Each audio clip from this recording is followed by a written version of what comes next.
Badlands. Explain those Badlands. That's a hell of a name.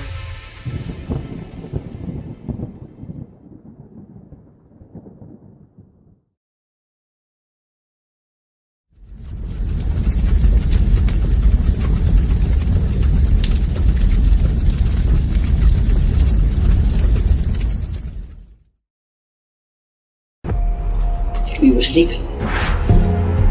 I've been sleeping. I've been turning away from a truth I wanted not to face. There is a wound that won't heal at the center of the galaxy.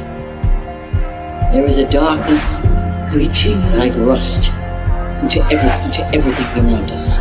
We let it grow, and now it's here. How many men have you killed, my lord? I don't know. 50? 100? Countless. Countless has a nice ring to it. And how many lives have you saved? 500,000. Population of King's Landing. Tell me if your precious Randy commanded you to kill your own father and stand by while thousands of men, women, children burned alive, would you have done it? Would you have kept your oath then? Our time has come. We prepared. We grew stronger. Were you rested in your cradle of power? You were trusted to lead the Republic. But you were deceived. You assumed no force could challenge you. And now, finally, we have returned. The visions are clear now. I see possible futures all at once. Our enemies are all around us. And in so many futures they prevail. But I do see a way. There is a narrow way through. It's not a prophecy. It's a story that you keep telling, but it's not their story, it's yours. They deserve to be led by one of their own. What your people did to this world is heartbreaking. We gave them something to hope for. That's not hope! We have survived by hiding from them, by running from them. But they are the gatekeepers. They are guarding all the doors, they are holding all the keys, which means that sooner or later, someone is going to have to fight them. I wish none of this had happened. So do all live to see such time, but that is not for them to decide. All we have to decide is what to do with the time that is given us. Forgive me. I did not see. I have failed you all. You will bring me. Captain Armor, I do not know what strength is like that. But I swear to you, I will not let the White City fall. Our people fail. Our people. Our people. I wish you good fortune in the wars to come.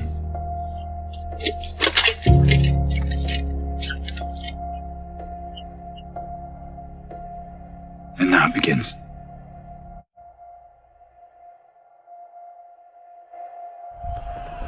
No. Now it ends.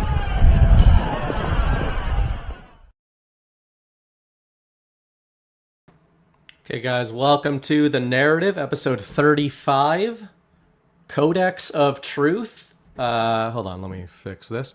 Before we bring the guest on, letting everybody know it's going to be Brad Zerbo. If you saw that online, we just debuted Codex 9/11, his 9/11 documentary on Badlands Media. That's going to be available for replay, probably as soon as it's done rendering. So obviously share that far and wide. Before we get into anything, before I bring Brad on, anything like that, before you guys send rants in, couple housekeeping notes. If you are looking to support Brad Zerbo specifically for Codex 9/11, please do not send a rant into this show. I am going to, we split the rants with whoever my guest is, so, you know, they will go to Brad. But if you're looking to just support Brad for Codex 9/11, please go to badlandsmedia.tv/Codex 9/11. It's going to bring you to this page here where you can read about it. You can watch a trailer. You have stuff to share. And then right down here, we have the Badlands boost system. We've got a whole page set up specifically for Brad. Put your name in here, put an amount to support, write a note and everything. The support for Brad's been incredible to see. It's really awesome. He put all this stuff out for free. He worked on this thing for 4 years plus and put it out for free and never said anything about money to anyone. So it's really cool to see the community getting behind him. Please continue to do that. If you go to badlandsmedia.tv/boost, you can also choose Codex 911 to donate. But this is just a clean webpage for you. badlandsmedia.tv/Codex 911. If you want to send something in, like Brad's probably going to have to do a whole stream for the donations and questions and comments and all that kind of stuff, which I'm sure he'll do in the near future. If you want to send something in for tonight, for this discussion, then you can send something in, send a rant in or whatever to this show tonight, the narrative, and we will hit you guys on our third topic. Me and Brad are going to have a discussion about the documentary, about 9/11, etc., wherever we end up going with it. So if you end up wanting to get a question in or anything that we're going to directly go back and forth with, send that into this show or do a boost to the narrative. But yeah, just wanted to let you guys know that. And before I bring Brad in, I just want to hit a couple of sponsors for tonight's show, beginning with our friends at Goldco. Have you heard about President Trump's impact on gold? Every time Trump's name surges in the headlines, gold goes with it. It happened the day he took office, and it's still going up. Gold just doesn't just like Trump, it rallies around him. If you bought gold the day he became president, you'd be up almost $400 an ounce by now. Here's the thing, gold has been used as a store of value for centuries. The government can't easily manipulate it, and it's known as a hedge against market risk and inflation. How high will the price of gold go under Trump's second term? Will gold continue to break record after record in 2025 and beyond? Learn about an IRS loophole that allows you to diversify your savings with gold and silver tax and penalty free, with a free copy of the gold and silver kit sent directly to your doorstep. Plus, you could qualify for up to a 10% instant match and bonus silver. Badlandsgold.com. Learn how you can add gold to your portfolio. Go to badlandsgold.com. And then our other sponsor to start the show tonight is the new Soft Disclosure. Get ready to ignite a revolution with Soft Disclosure. This isn't just a product drop. It's a full-on movement that's about to shake things up. This is personal care that doesn't mess around. No compromises. Pure, unapologetic quality. First up, the lotion. Supercharged with aloe, goat's milk, and our exclusive Badlands oil blend. This isn't your average drugstore goop. It's barrier-restoring powerhouse. Choose unscented when you want clean and simple, or vanilla citrus when you want to smell like you actually give it to him. Then the deodorant, natural, aluminum-free, straight-up badass, built to last 2 months of daily use with scents like crisp mint or bold lemon grapefruit. No gimmicks, just protection that actually delivers. And finally, the tallow bar. And no, it's not deodorant. It's a vanilla coffee tallow stick, primal fuel for skin that's been through hell. Rub it where you need serious moisture, elbows, hands, knees, basically anywhere you're tired of feeling like sandpaper or just want baby soft skin. Every bottle, stick, and bar is handcrafted in Colorado by Badlanders who live and breathe truth, partnering with Willow Wind Farm and Badlands Media. We're putting our money where our morals are. Soft Disclosure, make truth your routine. Head to softdisclosure.com, use promo code Badlands for $5 off. Join the fight today. That's Badlands. Sorry, that's softdisclosure.com, promo code Badlands, $5 off. And just to make sure I'm extra weird about it, Willow Wind Farm made these alpaca socks. I've been wearing these every night on stream for almost 3 years. And they're still going strong. I have literally one pair. So if they put the time and effort into this stuff that they did into the alpaca socks, I think we're in good hands. I don't know if alpacas were directly involved in the making of any of this tallow or lotion, but I assume they were. I assume alpacas made the socks. Okay, our other sponsor tonight is me. We'll get to that later. But without further ado, Brad Zerbo, the man behind Codex 911. What's up, Brad? Oh, I think you're muted. Unless there's... I can't hear you. We've got some sort of... We've got some sort of wishy-washy audio thing. I don't know if it's me. Doesn't seem to be. All right. Anyway, people, I'm sure a lot of you, some of you were in Deadwood a few days ago, where we had the actual premiere of Codex 9/11, which was pretty awesome. I'm sure many, many more of you just watched the Rumble premiere. Shout out to Rumble for featuring the documentary tonight. That was very cool to see. Shout out to the Tapwater Goblins, trying to grift off the name of Brad Zerbo and pretend that they had some 9/11 insights this week. Totally not trying to compete with Brad's documentary. But there I go, becoming bitter because we don't have Brad to balance me out here.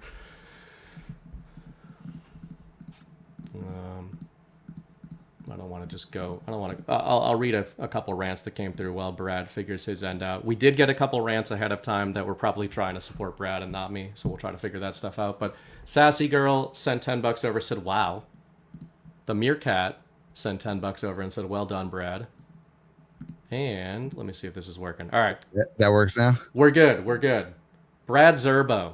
Interesting. I saw my thing flickering almost right before it was time to go on. I was like, what was the freaking and my mic is going to crap out. And then my mic got that. The deep state. The deep state. So, welcome, Brad. You were on the narrative like a month before Deadwood. Yes. You're coming off the public premiere of Codex 9/11. I mean, the point tonight, we're gonna probably go in some rabbit trails, etc. The focus is 9/11, specifically Codex 9/11. But you know, how are you feeling? Just to start things out, how are you feeling from Deadwood in the premiere? How are you feeling tonight?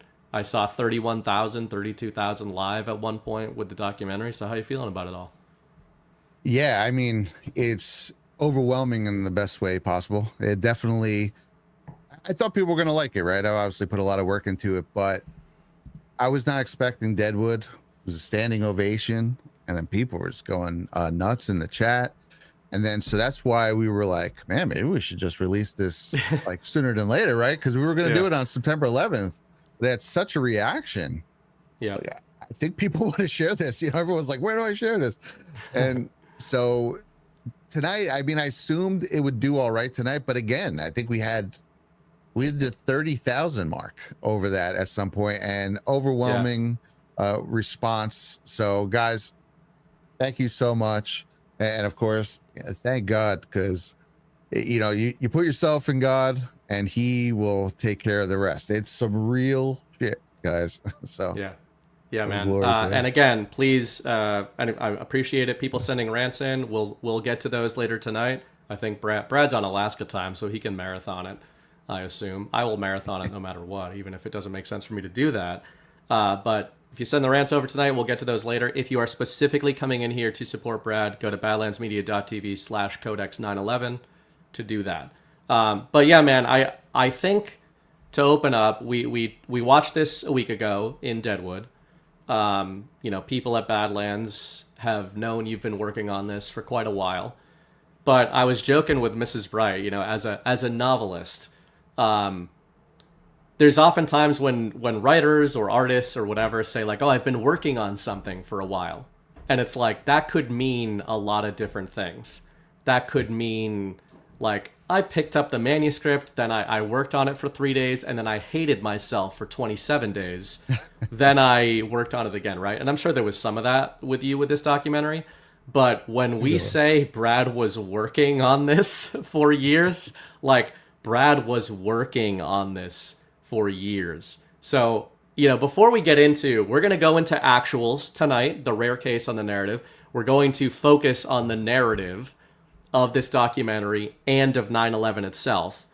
But before we even get into that, just in terms of the making of the documentary, I mean, what was that process like? And in terms of just how long it took and the game plan going in, like the vision you had going in, relative to what you came out with on the other end? Yes, so I had a lot of you guys know I put out a video in June of 2019 called Who Rigged the Twin Towers. And that was a 25-minute breakdown of everything I had dug on for those 2 years leading up to 2017 up to 2019. And my thoughts were, hey, it would be cool to make a long form version of this, because obviously since then, you just keep, the more you research, you just run into more and more and more and more stuff. And you're like, oh my God, like there's no way this went down the way it did. It's crazy. It's why one of the last lines I put in there is like, nothing is aged worse than 9/11. Because it's insane, dude. So anyway, that being said, yeah, I just obviously collected information the way I collect anything. I have my folder and stuff. But I'll tell you the exact timeline when I thought to myself, all right, I'm going to start writing it out and do it. And it was right after I put out my population control documentary. And to give a perspective, I worked on that for about 6 months, and it's about an hour long. And I'm really proud of that. I put that out in the fall of 2021. And then right after that, I started writing. I took the information from the 25-minute Who Rigged the Twin Towers. I wrote that all out. And then I started filling in all the new gaps of information I had, where it fit, how it connected, maybe rearranged some stuff, rewrote some stuff. And then I just started writing. And so at the time, I thought I was going to have maybe like an hour to an hour and a half version of that video, right? So I write out a script, an outline of how it all goes in order, basically the skeleton around then, the end of 2021. 2022, I dug on and off and was adding to that structure and rewriting and writing just on and off throughout the course of that year. And then January of 2023 is when I said, okay, I'm going to make this. At that point, it was probably going to be just under 2 hours. And of course, the digging kept going, because then I started really rewriting every part, and through that, more digs. And then as I started making it. So then I was like digging, editing, and writing on and off the whole time from January of 2023 right up until last night, technically. But and so, you know, that's it, man. That's how it built. But there was a lot of thought put into it. There probably every word in that has been recorded 4 or 5 times with different inflections and different ways. You know, there's certain things. This is, I surround this all the time when I used to do more exclusively pre-made videos. Is, man, it's like I'd run into something that's shattering. I'm like, there's no way XYZ. And then there you go. All right, time to start the narrative. So I run into things and I'd be like, there's no way. And then you make a video and I listen back and it's just, I kind of just say it and it goes through and it just doesn't hit. I'm like, no, that should hit. Then you start messing around with different inflections and the ways. I'm like, no, I want people to understand what the frig. Right. The track lists were freaking 9 and 11. Like, are you joking me? So there's a lot of that along the way. And basically, that's it. It was born into this and became an animal of its own. And I'm just very proud of it. And I'm really blown away by the outpouring of sports. Thank you, guys. Yeah, man. And there's so many directions we can go in. But for starters, I think what probably shocked you a little bit and certainly surprised me was this is an inside baseball audience, right? Like the Badlands audience is an inside baseball among inside baseball, I would say, right? Like we call other truthers, the crazy guy at the cookout that is talking about truth community shit is a normie to Badlanders, like that we might have disdain for. Maybe not Brad, because he's a lot nicer than some of us. But like, I might be like, this fucking guy. Come on, guys. yeah. One of the group. Brad tries to welcome them into the tent, and then Chris Paul just like starts biting their ankles and being like, "You believe everything, you fucking retard." But anyway, like, they're inside baseball type of truth community. What I mean by that is that everyone, 9/11 is. We'll get to this in different ways later on. But to open with, it's a true intro to the truth community, and not in terms of beginners. I mean, like, there's a term I use in my writing, shatter point. Like, there's some of these things, there's individual shatter points that you might hit in your own life. I know some people had that during COVID. But then there's like societal shatter points that the collective mind splits at a certain point. And 9/11 is one of those things. And again, we'll get to that in different ways tonight. But I guess to start, what I was so impressed by with your documentary is that I've seen, I don't know, 20 9/11 documentaries, probably like 5 that I could really name and remember from the time I was 14, 15. That's what woke me up. I thought it was what woke me up. Of course, I voted for Barack Obama after going down the 9/11 rabbit hole, which is its own thread. But I think what impressed me so much about the way you put this documentary together is that within 5 minutes, I was there in Deadwood of the hardest of the hardcore Badlanders, truth community people. And you're already hitting people with stuff that truthers didn't know or had never seen collected in one place in the opening act of this documentary. And, I had said in the Q&A that John had with you after the documentary, one of the things I was most impressed by as a writer was your writing process that you just mentioned. That you write, documentaries are written. This is a narrative that you put together. And I was impressed by how it started. It's so easy to follow, and yet right away you're being hit with things that are irreconcilable with the public narrative from the perspective of coincidence. And just broadly, I wonder how you started to put together a game plan of how to lay out the story of 9/11, because you've got the actuals of the events of that day and the events leading up to it, the events following it, but then you've got all the narratives of that day preceding it and following it.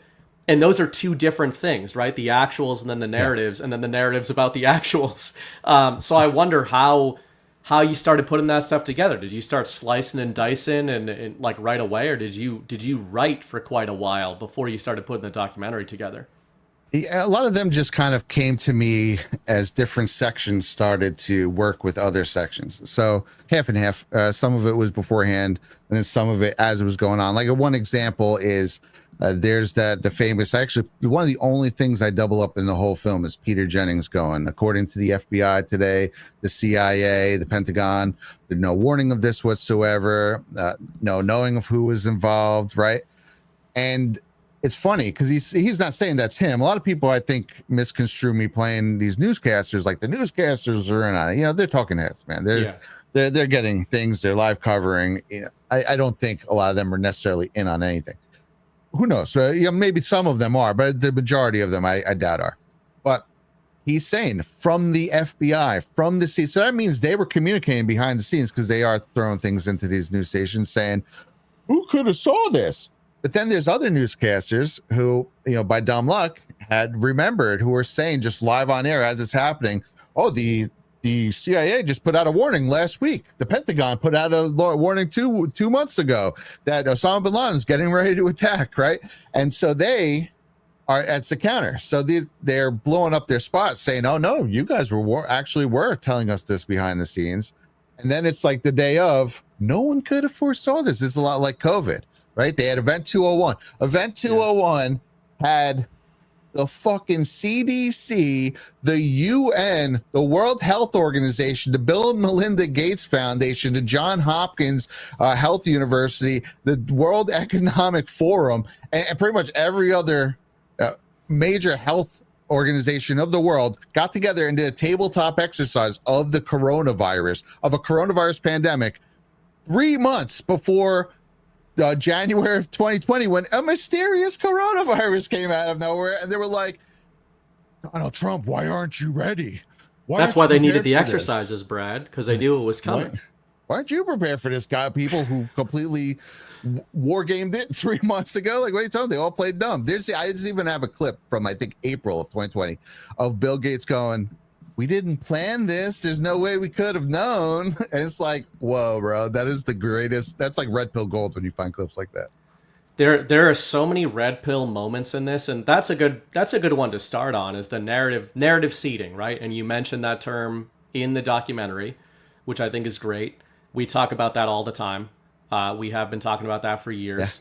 Yeah. And I think starting it with the hunt for Osama, the fact that it was going on in 2000, is great, because I think for people, again, in the inside baseball truth community, they kind of immediately know where you're going with it, right? They're like, these fuckers, they were seeding the narrative, which you then cover in the documentary. But what's great about starting the documentary that way is that if you're a normie, it hits you with curiosity. It doesn't immediately hit you as nefarious, right? Because if you're watching this documentary from a normie lens, the first 10 minutes, they're not throwing you for a loop. If anything, they're like, I think you're like trapping people. You're like, come on in. It's safe for you. You can be a liberal and start questioning 9/11. You can be a neocon and start questioning 9/11. Because I think you could watch that hunt for Osama, the CIA seeding you go over, and say, wow, this is incompetence. It's a comedy of errors. And that's why this happened. And I think it seems like you knew what you were doing there. And I wonder if you were trying to set a trap there in terms of getting people in the water and being like, isn't it weird that they were doing this a year before the events, before you kind of start dropping all the other bombs on them, no pun intended, that maybe Osama bin Laden didn't have a whole lot to do with this.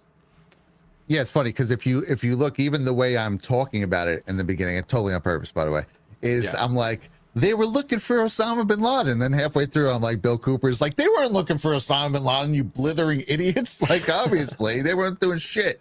And I'm saying, like, I start off with the normal narrative. If you look, too, there's Wikipedia pages in a couple spots, all within the first couple minutes, right? I'm like, hey, the Wikipedia page says, cut to an hour and a half later, I'm like, page 55 of the PDF of Amalgam Virgo actually says, and so I totally layered the kind of telling of it. And it's like, there are different, you can see almost like little mini climaxes. This is basically, I stitched together like 15 Where We Go When We Go All 9/11 videos in this. That's essentially how it was almost built in a way like that too.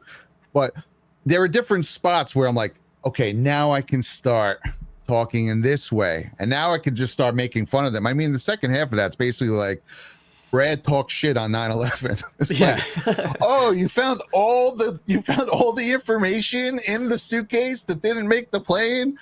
Like, okay, like, are we fucking retarded? Like, it's funny because I very vaguely do remember, like, at the time being like, they found something at Logan Airport, and like, well, they know, and then it points to Muhammad Atta. Like, I remember vague inferences of that hitting the news real fast and thinking, good, they're getting these guys, right? Or whatever, because you're not really looking at it. But I mean, just reading that, I was actually just reading, I wasn't even looking for that. I was just reading the Pent Bomb investigation notes.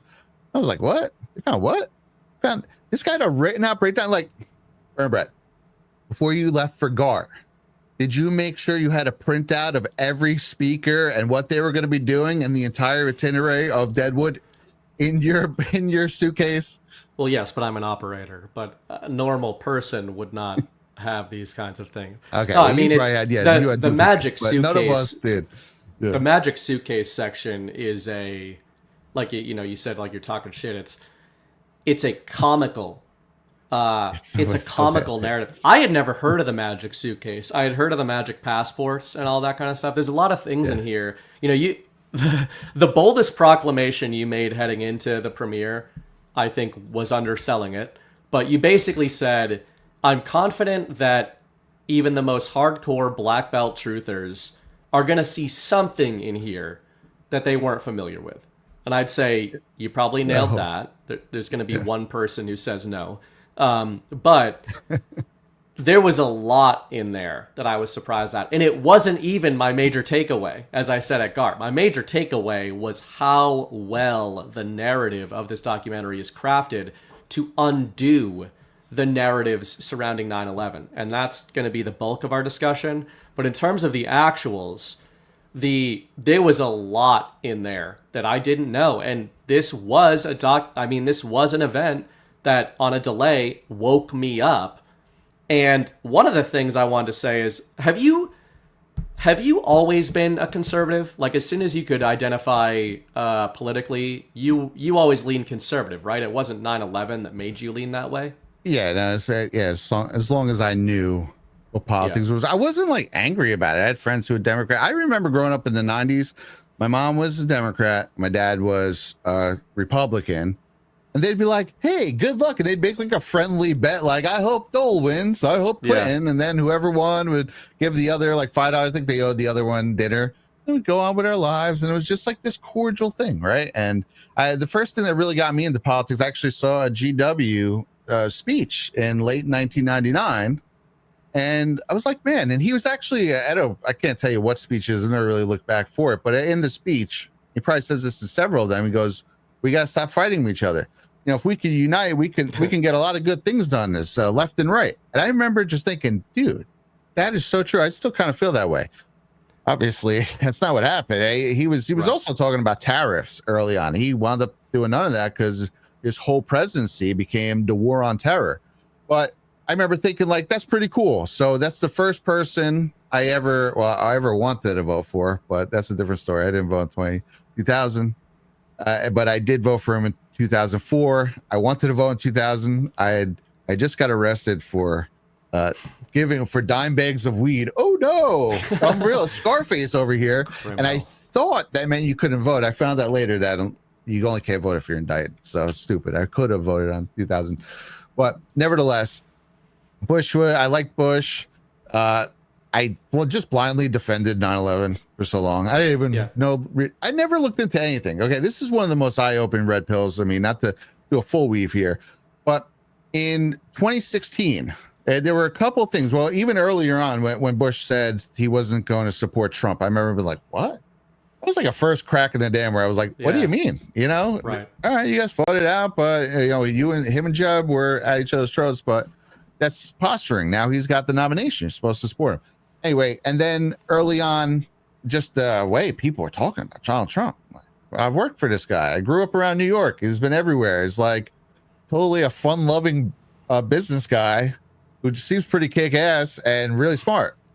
You hate him now, and he's saying, what the fuck? That was the weirdest thing ever, right? Yeah. So in that, we all started, a lot of us on the chans and, little Kekistan style, and started actually digging against this stuff. And the joke was in those days, like, we memed Trump into office, but it was like you were easily refutable. We were pushing back on that stuff. And then the Q drops came out, and that took it to another level where you realized, oh, this is something real is going on right now. And so when I started really looking into stuff, that's when I started following what Trump was actually passed. So this is the first president of my life where I said, well, instead of like what he's saying on TV, let's start reading the bills he's passing. Let's look at the EOs. Let's actually pay attention to a presidency for real. And everything he was doing was so awesome. And then the news would come out and be like, blah, blah, blah, blah, blah. Like, this guy just passed prison reform. Like, what are you talking about? This is something CNN would trip over their own 2 feet if it happened under Obama. It'd be like, well, cut 40. They would lose their minds. And meanwhile, I'm seeing, like, first of all, no one's even reporting it at all. That's when you know it's a really good thing he passed. And then the ones who were like, well, that many people actually haven't been released just yet. And you're like, well, it's a program. The program's open. And it got away, and it drastically lowered mandatory minimums and did all these awesome things the first step back. But anyway, so there was a million things like that. Yeah, the Music Modernization Act. This guy was just doing all these things, right, as is going on. A lot of you guys know I covered it in real time. But that was the first time I ever looked into anything. And I realized, I really loved Bush and I really hated Obama, and I had no idea. I technically was just guessing. I technically didn't know why I hated Obama. I just thought it was a lot of weird things, a lot of circumstantial outside things, but I didn't know I didn't know anything he was passing, anything he was technically doing, except for the 1 or 2 McDonald's serving things that are on Fox, right? Bush. I thought I loved Bush. I didn't know anything Bush was passing. I didn't know anything he was doing until we became truthers. And I started looking back at them, and I wound up not liking a lot of the stuff either one of them passed, and realizing, holy crap. And then seeing that juxtaposed between how much Trump was doing just in those first couple of years, I was like, they could have been doing this all along and neither one of them did. And Clinton seemingly didn't do much. And then Bush Sr. And it was just like, holy crap, this has been fucking fake the whole time. Yeah. But the whole takeaway is, sorry, this has been a long way to get to this, is that that's the point. I didn't know. I was a Bush supporter. I had no idea why. You were an Obama supporter. You probably technically at the time didn't really know why. And that's what the people were talking. When we talked to normies, they were saying normies, and he's trying to tell someone they're reading out with Trump TDS. When you start talking to them about policy, what he's doing, they have no answers because they have no clue what he's doing. All they see is incendiary fluff from the outside things, the same sort of a fluff we saw in Obama and Bush. They have no clue why they like him or why they dislike them. And that's why they're hard to red pill. And that's why they're so easily led around by their nose by the sensationalized news. Absolutely, man. And I think the reason I wanted to bring that up, your weave is perfectly in line with why I wanted to bring that up. You use a few things there, one of them normies. And I think I've often used the term normie MAGA, and that triggers some people. But the reason I use that is because I'm a former liberal. And when I say that, most people assume that means I've become a Republican. And that is definitely not the case. I'm not here to argue of whether or not we're going to rejuvenate the Republican Party. It's more to go to the point it's more to go to the point you're making, but from the literal other side of the paradigm. When ironically, you said like, oh, maybe I had no reason to vote for Obama. Ironically, the 9/11 narrative is a huge part of why I did vote for Barack Obama.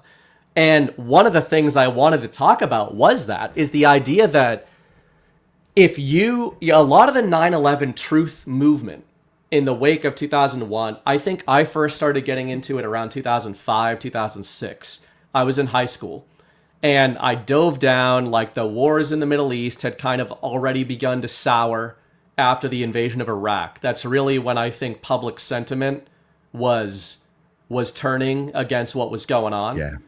Because it became pretty clear that like, all right, well, the official narrative we were sold about the impetus for the war here isn't really translating to Iraq. This has nothing to do with 9/11, but the whole foundation of the forever war that we didn't know was going to be a forever war at the time was 9/11, right? So that was the narrative kind of fulcrum on which the whole narrative rested. And for me, once I went down those 9/11 rabbit holes at the time, I remember watching In Plain Sight was one of the documentaries I watched a long time ago. I watched, I forget some of the other ones, but In Plain Sight's the one I remember. Loose Change. Yep, Loose Change was another one I watched. And I don't know if those were controlled opposition dynamic. I can operate under the auspices that they were earnest, that they were trying to figure out what was going on. Oh yeah, I think so. Yeah. But either way, if you were a Bush-hating liberal already, and then you dove down the 9/11 truth rabbit hole, it not only wasn't going to make you anti-Democrat, it was going to make you more liberal, like more extremely liberal than you were. Corral people. Exactly. Right. And that's what I think is so interesting is that I think 9/11 was this gateway into the truth community for a lot of people. And yet I fancied myself a truther in 2006 and I voted for Obama in 2008, but it shows you the levels. It's not just that they seeded 9/11 in the narrative and then they committed it on an actual. It was that they knew where the collective mind was going to go after that. And they had a candidate ready to come in and capitalize, whether you were a normie liberal or a truther liberal. They had a nice tidy bow and they were able to, they could sort of ship all the Bushes and the Republicanism, conservatism, when you're mentioning the Carlyle group in your documentary, Halliburton, all of this stuff was ubiquitous or synonymous to liberals with conservatives in that era.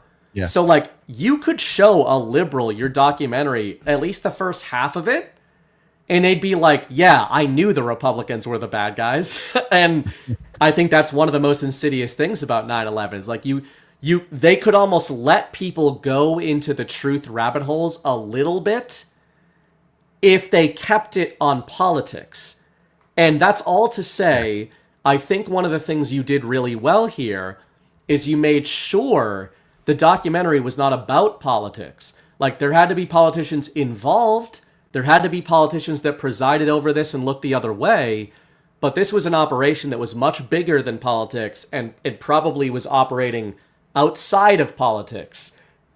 You know, it was not an administration that did this. It was something else entirely.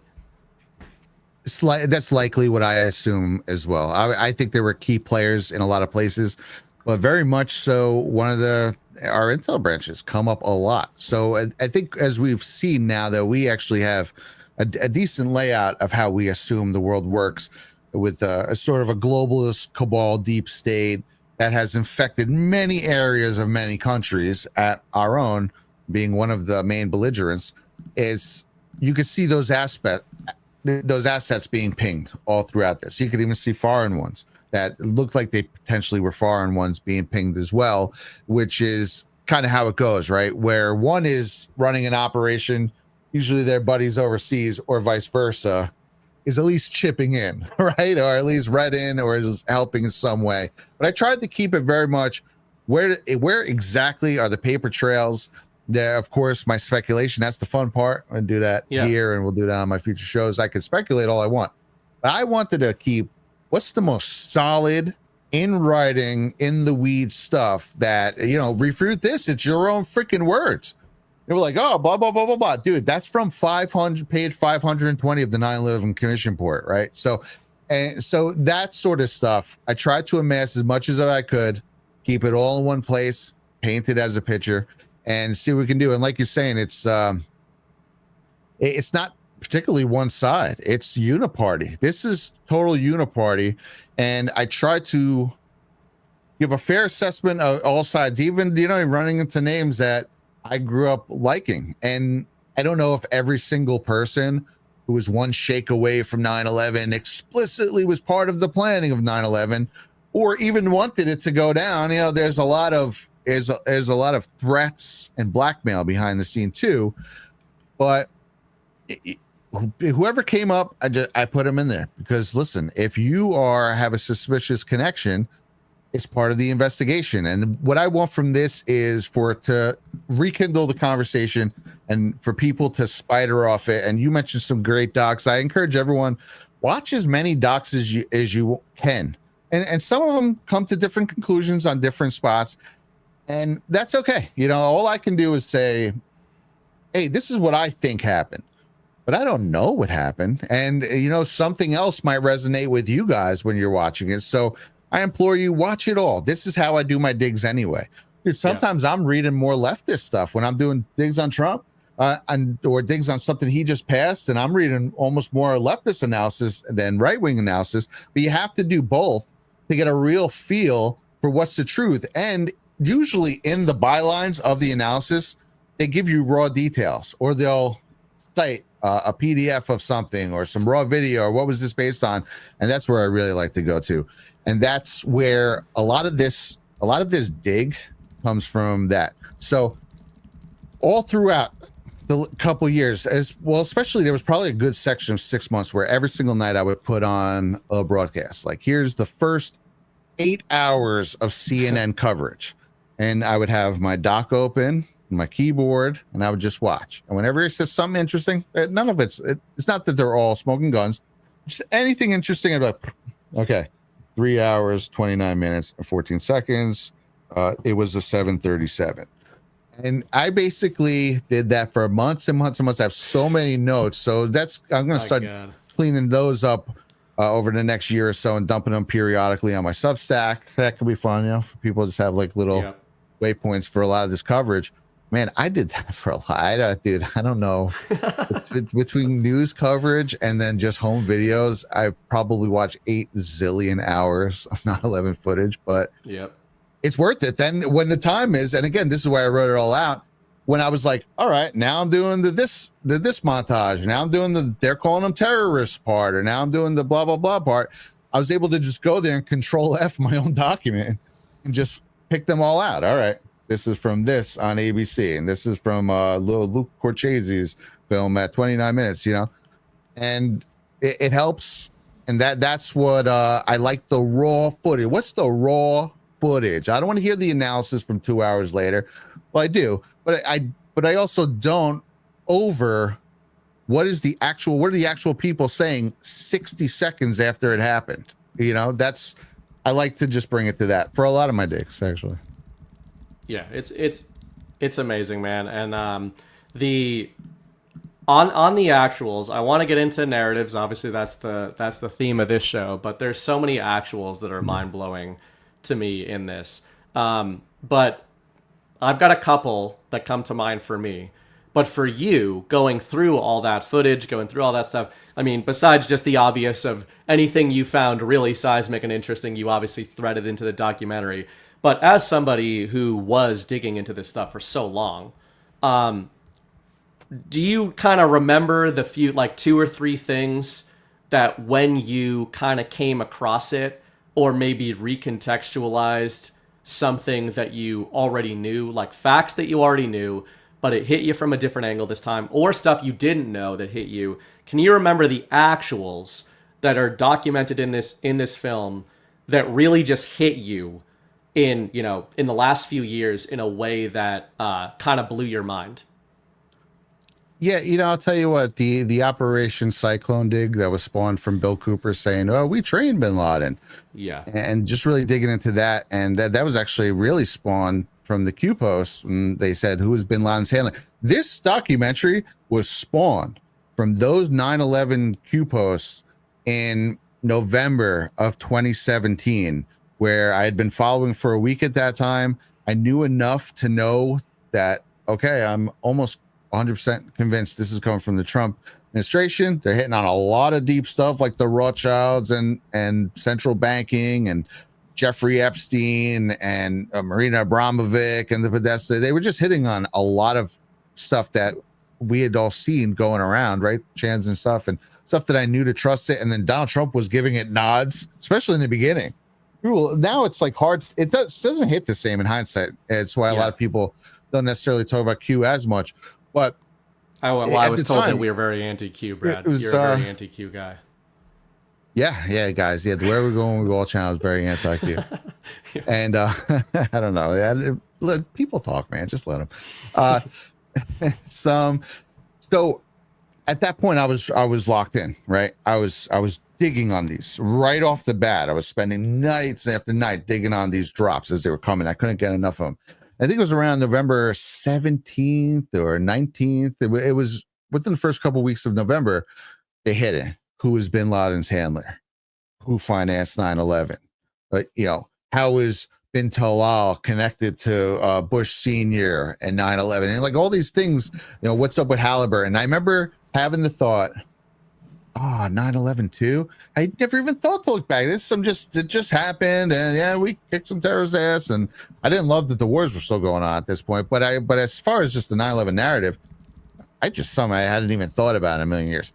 And so then I just started. I remember thinking about it and being like, "Oh, of course they couldn't go down like that." It's like, fucking idiot! You built skyscrapers. Like, right. And I remember just watching, like, when I started digging, right, I started finding all this stuff. I was really surprised at how much stuff started coming up.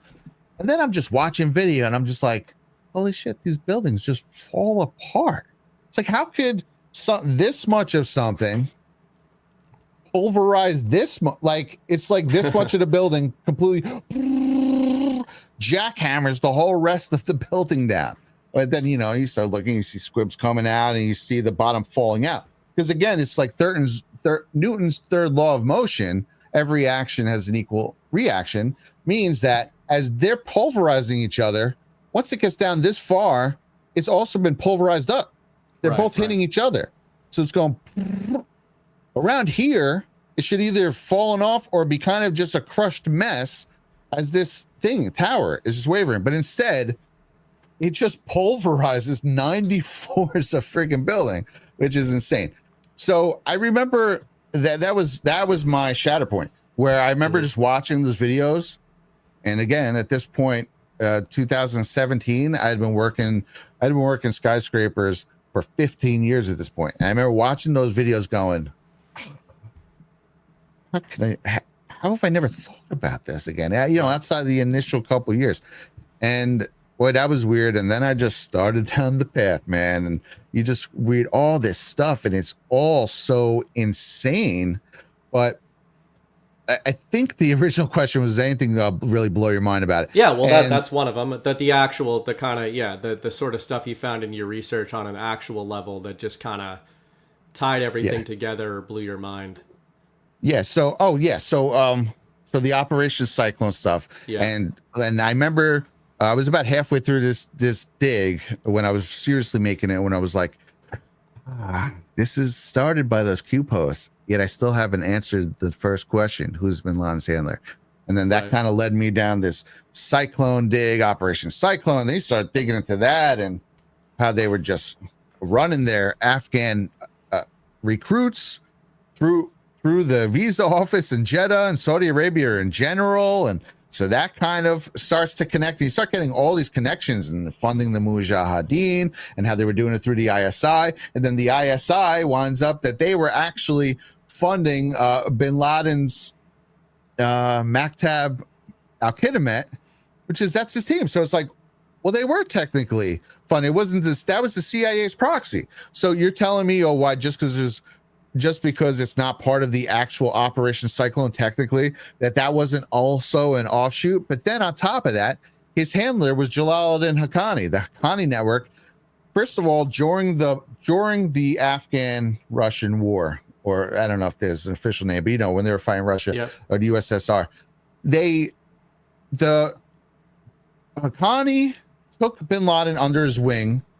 He's the one who facilitated him. He looked over him, who's basically his rabbi over there, right? So he helps bin Laden. He helps build him up. Then bin Laden makes his own group. And then when bin Laden is turning over the Mujahideen and his group into Al-Qaeda, the Haqqani network gave them the fields to train and gave them a place to work and totally facilitated the creation of Al-Qaeda, where I guess the shift into Al-Qaeda that happened. So it's like, well, that's bin Laden's handler. Let me look into this guy. And then you start reading. It's like, well, not only was he one of the Mujahideen commanders who was getting the money through ISI directly from the CIA, that is in writing, because that's how they were getting their funds out. But they said that he was such a top prize asset, CIA asset, that CIA field officers who were on the job over there in Afghanistan and Pakistan were giving him personal funding as well, on top of the funding he was already getting from the ISI. So that's bin Laden's handler. So when people are like, so when we say, hey, bin Laden's a CIA agent, we're like, no, he's not. What are you talking about? Like, well, okay. The whole person who freaking groomed him does that still equate to no to you? I don't think so. Yeah, absolutely. And I spurred out on a little bit of that narrative. You and I had a drink at the bar the last night in Deadwood, and the Russian Tourette's came out.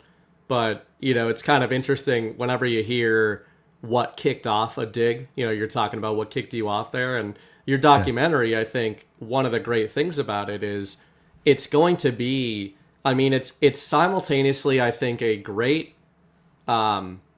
convergence of so many digs, not just yours, but as you said at GART, like standing on the shoulders of giants, 24 years of digs, right? Of research, the drops, the Q drops prompted you as well. But then how many digs your documentary is going to spawn. And that's how this stuff works. The decentralization of intelligence and information. For me, just the stuff I'm interested in, I was spurging out to Brad and Deadwood. Do you guys know who has been fighting these people since the 90s? There's one nation and one leader who has been fighting the Mujahideen, who became Al-Qaeda, who were funded by the CIA, who then wanted to invade Iraq, who opposed the invasion of Iraq, etc., etc., etc., and that is Vladimir Putin and the Russian Federation.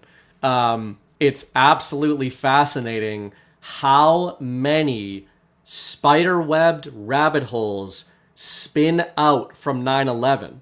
And that's why it's almost difficult to put together a framework for a discussion on this from the perspective of the truth community, from the narratives and the actuals.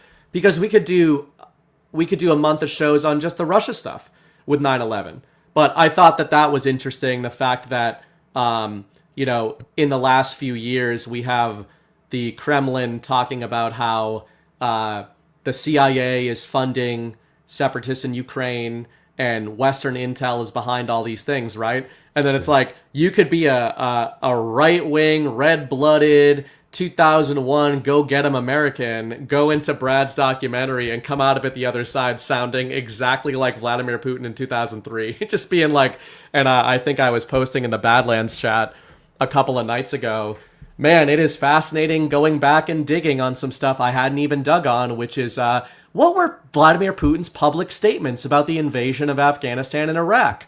And turns out with Afghanistan, he was like, yeah, Al-Qaeda, we got to get them. We got to, we support the mission to go get Al-Qaeda. And then by 2002, 2003, it's the only world leader who still remains on the game board who publicly, vehemently opposed the invasion in Iraq and said that any intervention in Iraq is going to completely destabilize the Middle East. And at that time, Putin changed his stance and started going fully against Western and United States intel. So it's like, when they were going against Al-Qaeda, Russia was all for it. As soon as they pivoted and decided to invade a sovereign nation, it seems like the Russians were like, hold on a second. What's going on here? But again, that's one rabbit hole among a million of them. And I think, again, going back to how you started the documentary with Osama, the hunt for Osama, I think that's such a great place to start, because it also lends credence to the idea that, you're like, we're self-deprecating about ourselves of how we didn't see certain things. So you're talking about, how, I'm a building engineer. How did I not know this? And you know what? It brings up that I think we have learned in the truth community and all these digs that it's not the actuals that fool people. It is the idea that the regime is preying on the fact that, frankly, people do not want to believe this stuff, right? Like, the reason that you as a building engineer didn't question this stuff earlier is because you didn't want to on a subconscious level. You liked the story that you were being told. And it mapped onto your emotions. And I think that that's all of us. It can at once be infuriating to realize that in hindsight. But I guess it can also give you some level of empathy for even normies around you, that they buy into stuff. And we'll walk around in our daily lives, me and my wife, being like, how are our families such fucking idiots about COVID and the rest of it? They're not. They just don't want to believe the more difficult thing to believe, which is the more reasonable explanation, but it scares them. And I think, 9/11 is one of those real shatter points that demonstrates, when you get 20 minutes in, 30 minutes in, 40 minutes in, you start, like, this horror just creeps up on you, not because you don't believe it, but because you do believe it. And you start, it unravels every aspect of your reality, every aspect of history, in the past and in the future. Yeah, I think it's a psychological situation is what we're seeing.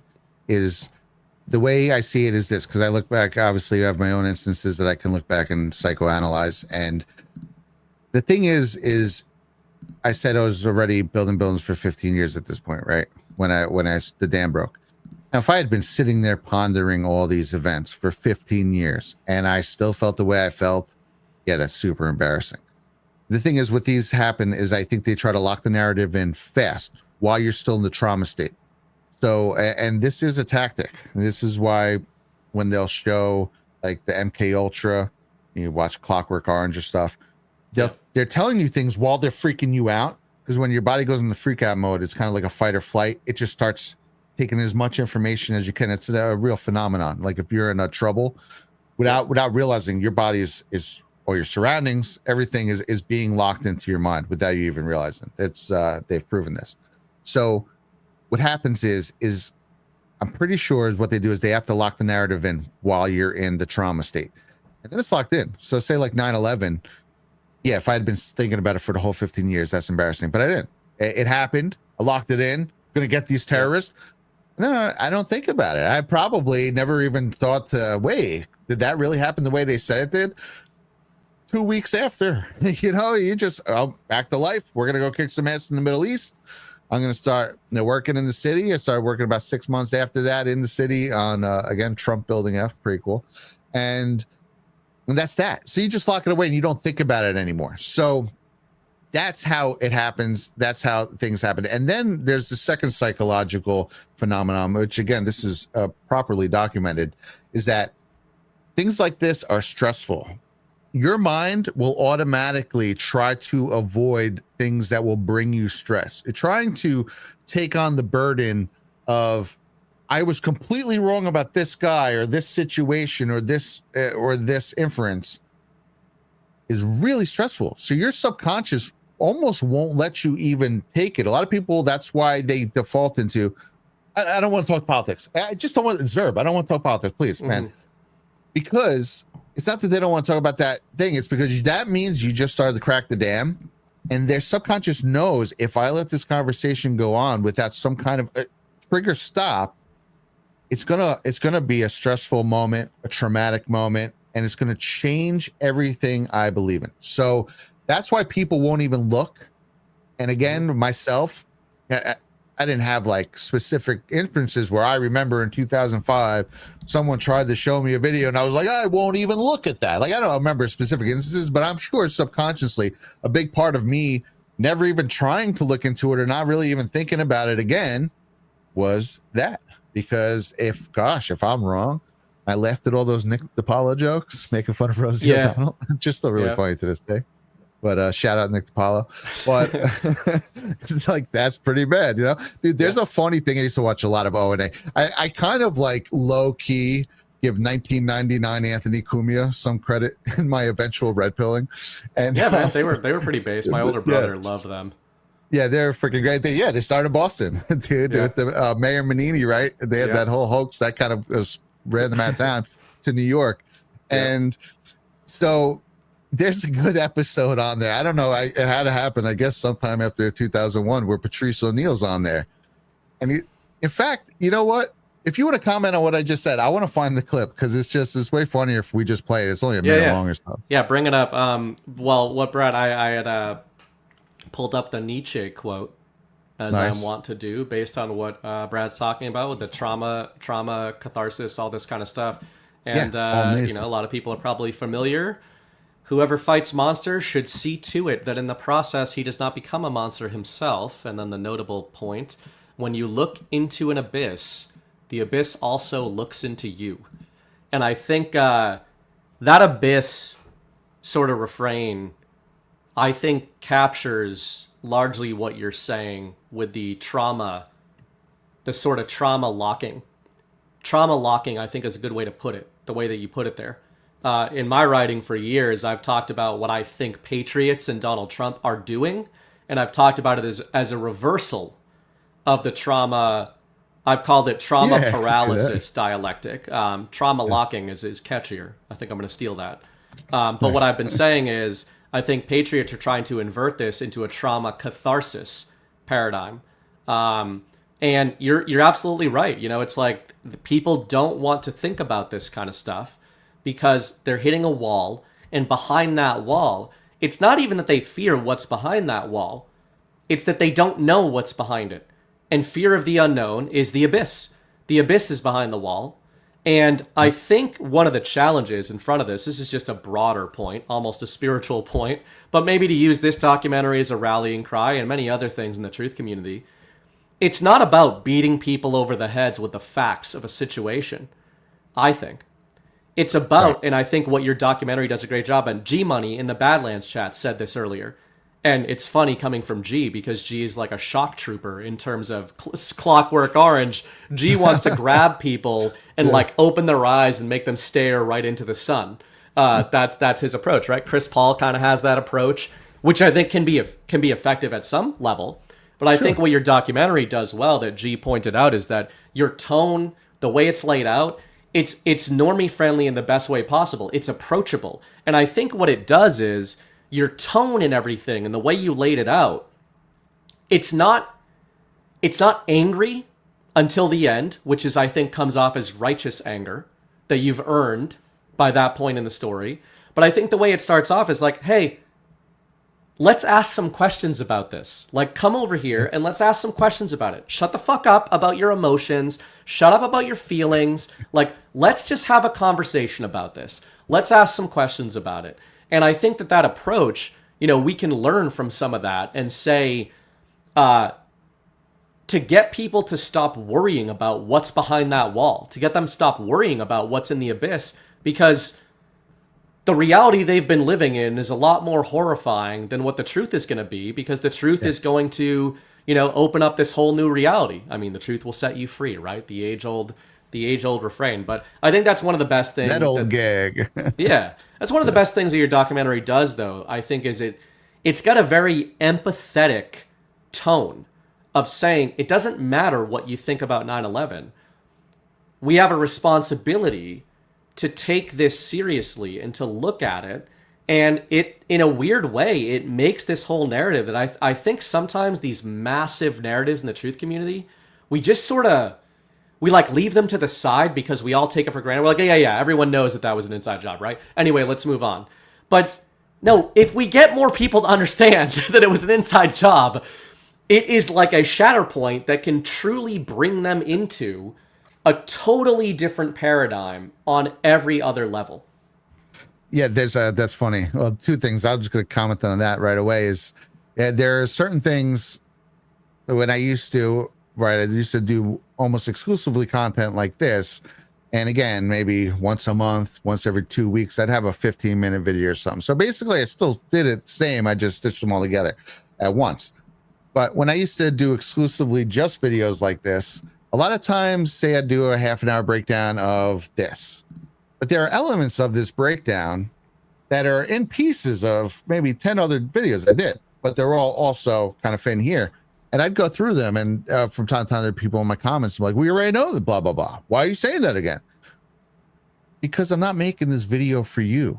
I'm making it for your fucking cousin who won't listen to you about Russiagate. You know what I'm saying? Like, he needs, these are context that that's fucking cousin. I actually have really base cousins, so I'm just saying in general. But so I'm saying is, I have that in mind at all times. There's a part in this where I kind of go into the, you don't think false flags are possible? Although by an hour and a half in, I think you should be pretty much convinced they are possible. But I'm just like, oh, by the way, also, there's something called the Gulf of Tonkin. There's George Creel's CPI, where that featured Edward Bernays to literally propagandize people into World War II. There was the manufacturing consent going into the Gulf War with the whole Naira story, and just the Amnesty Internationals had a whole freaking slew of stuff. And right before GART, I replayed my Edward Bernays documentary called The Council on Public Relations. Go watch it, where we're going, wall.com. No, actually not .com, on Rumble. So when I put in that, I also have a little mini, again, refrain of, by the way, it wasn't just the CPI, it was also Nair and the Gulf talking in this. And so I cut that little 5-minute part out, because I was like, I'm just about to put a way more sussed out version of this. But sometimes these things are important contextually, and yeah, we are as a community are like, everybody knows about that, but that's okay. It's part, if it's part of the picture, a lot of times, there'll be Easter eggs in for the hardcore truthers. There's Easter eggs all throughout this too for the 9/11 heads, but I'm making this for everybody. So I try not to forget that stuff. There was another point on something you said earlier, but I totally forgot now. I was just saying that it was, I think I think ironically, it is such a big foundational narrative in the truth community and in society, right? Chris Paul uses the term central narrative. 9/11 is objectively, it is a massive narrative template for the world in terms of the official narrative of 9/11. You've heard, we've all heard this forever. If you're the most normiest normie in the world, no matter what country you're in, you have heard the refrain, post 9/11 world, pre 9/11 world, right? Yes, like even according to the central narrative, 9/11 itself was a shatter point. So imagine the power. Right. Yeah, imagine the power of getting that shatter point wrong. And this goes to another point that Chris and I often talk about on Story Hour, which is that if you are operating from a faulty premise, a faulty foundation, you could then take 9 leaps, the chutes and ladders approach, that make logical sense from that faulty premise, which is why reasonable people can totally buy into something like this, which is why we are so, I think, truthers. What separates truthers, I think, from normies is not logic or digging. I don't think it's those things. I think it's that truthers have the retardation, the calling, the neurodivergent, whatever you want to call it, to question the central premise. Like, we don't start at point number 16 to try to argue with you about 9/11. We start at the premise of the story, which again, I think is what you do really well here, where you end up getting into all those other layers. But if you don't get somebody to watch this documentary and question the base layer, which is that a bunch of terrorists hijacked airplanes and flew them into the World Trade Center, and that caused the World Trade Center to fall down. That is the central premise. Yeah. If you're not starting there, then you're not actually doing anything of value. Because if you're arguing on platform number 15 about, how the buildings collapsed, but you're not going all the way back to the seeding of the narrative, which is what you do. That's why I thought one of the most effective sections in your documentary as well was the Bill Cooper section, right? Like the idea, it wasn't just what he said, it was when he said it, June 2001. And the fact that you point out he had Q clearance, he was an intel community guy. It's not that he had secret access to information and he knew what was going to happen. It's that he knew what the template was.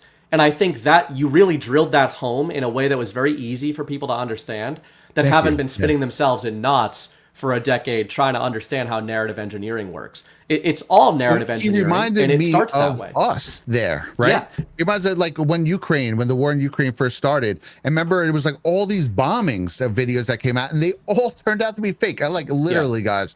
Somewhere, I mean, we've covered it too, scattered when it was coming. They'd be like, "Oh, here's a fighter jet, blah blah blah." And I'm like, "Well, that's from a video game engine." Oh, here's a building being blown up. Oh, well, that actually was from China and XYZ. That really happened in real time, but we tore the whole first freaking month of that war apart. We, maybe we didn't understand fully why. You obviously probably knew a lot more why. I also have a dig on Ukraine, although I don't know as much of the now stuff as I did, because I kind of been in 9/11 land for a while. But at the time, I did a thing on the Euromaidan and the Orange Revolution and the Soros, and it kind of that whole world, weaving into the Obama administration. So I kind of understood some of that going in, but we were in real time being like, hey, something's just wrong. I don't know 100% why. I can tell you this is fitting different patterns that I'm familiar with. Yep. And those lead to bad places. And that's exactly what Cooper was doing there. And that's why I tried to then go, I think I say specifically, was he a prophet? No, man. But this guy knew exactly how this stuff went down.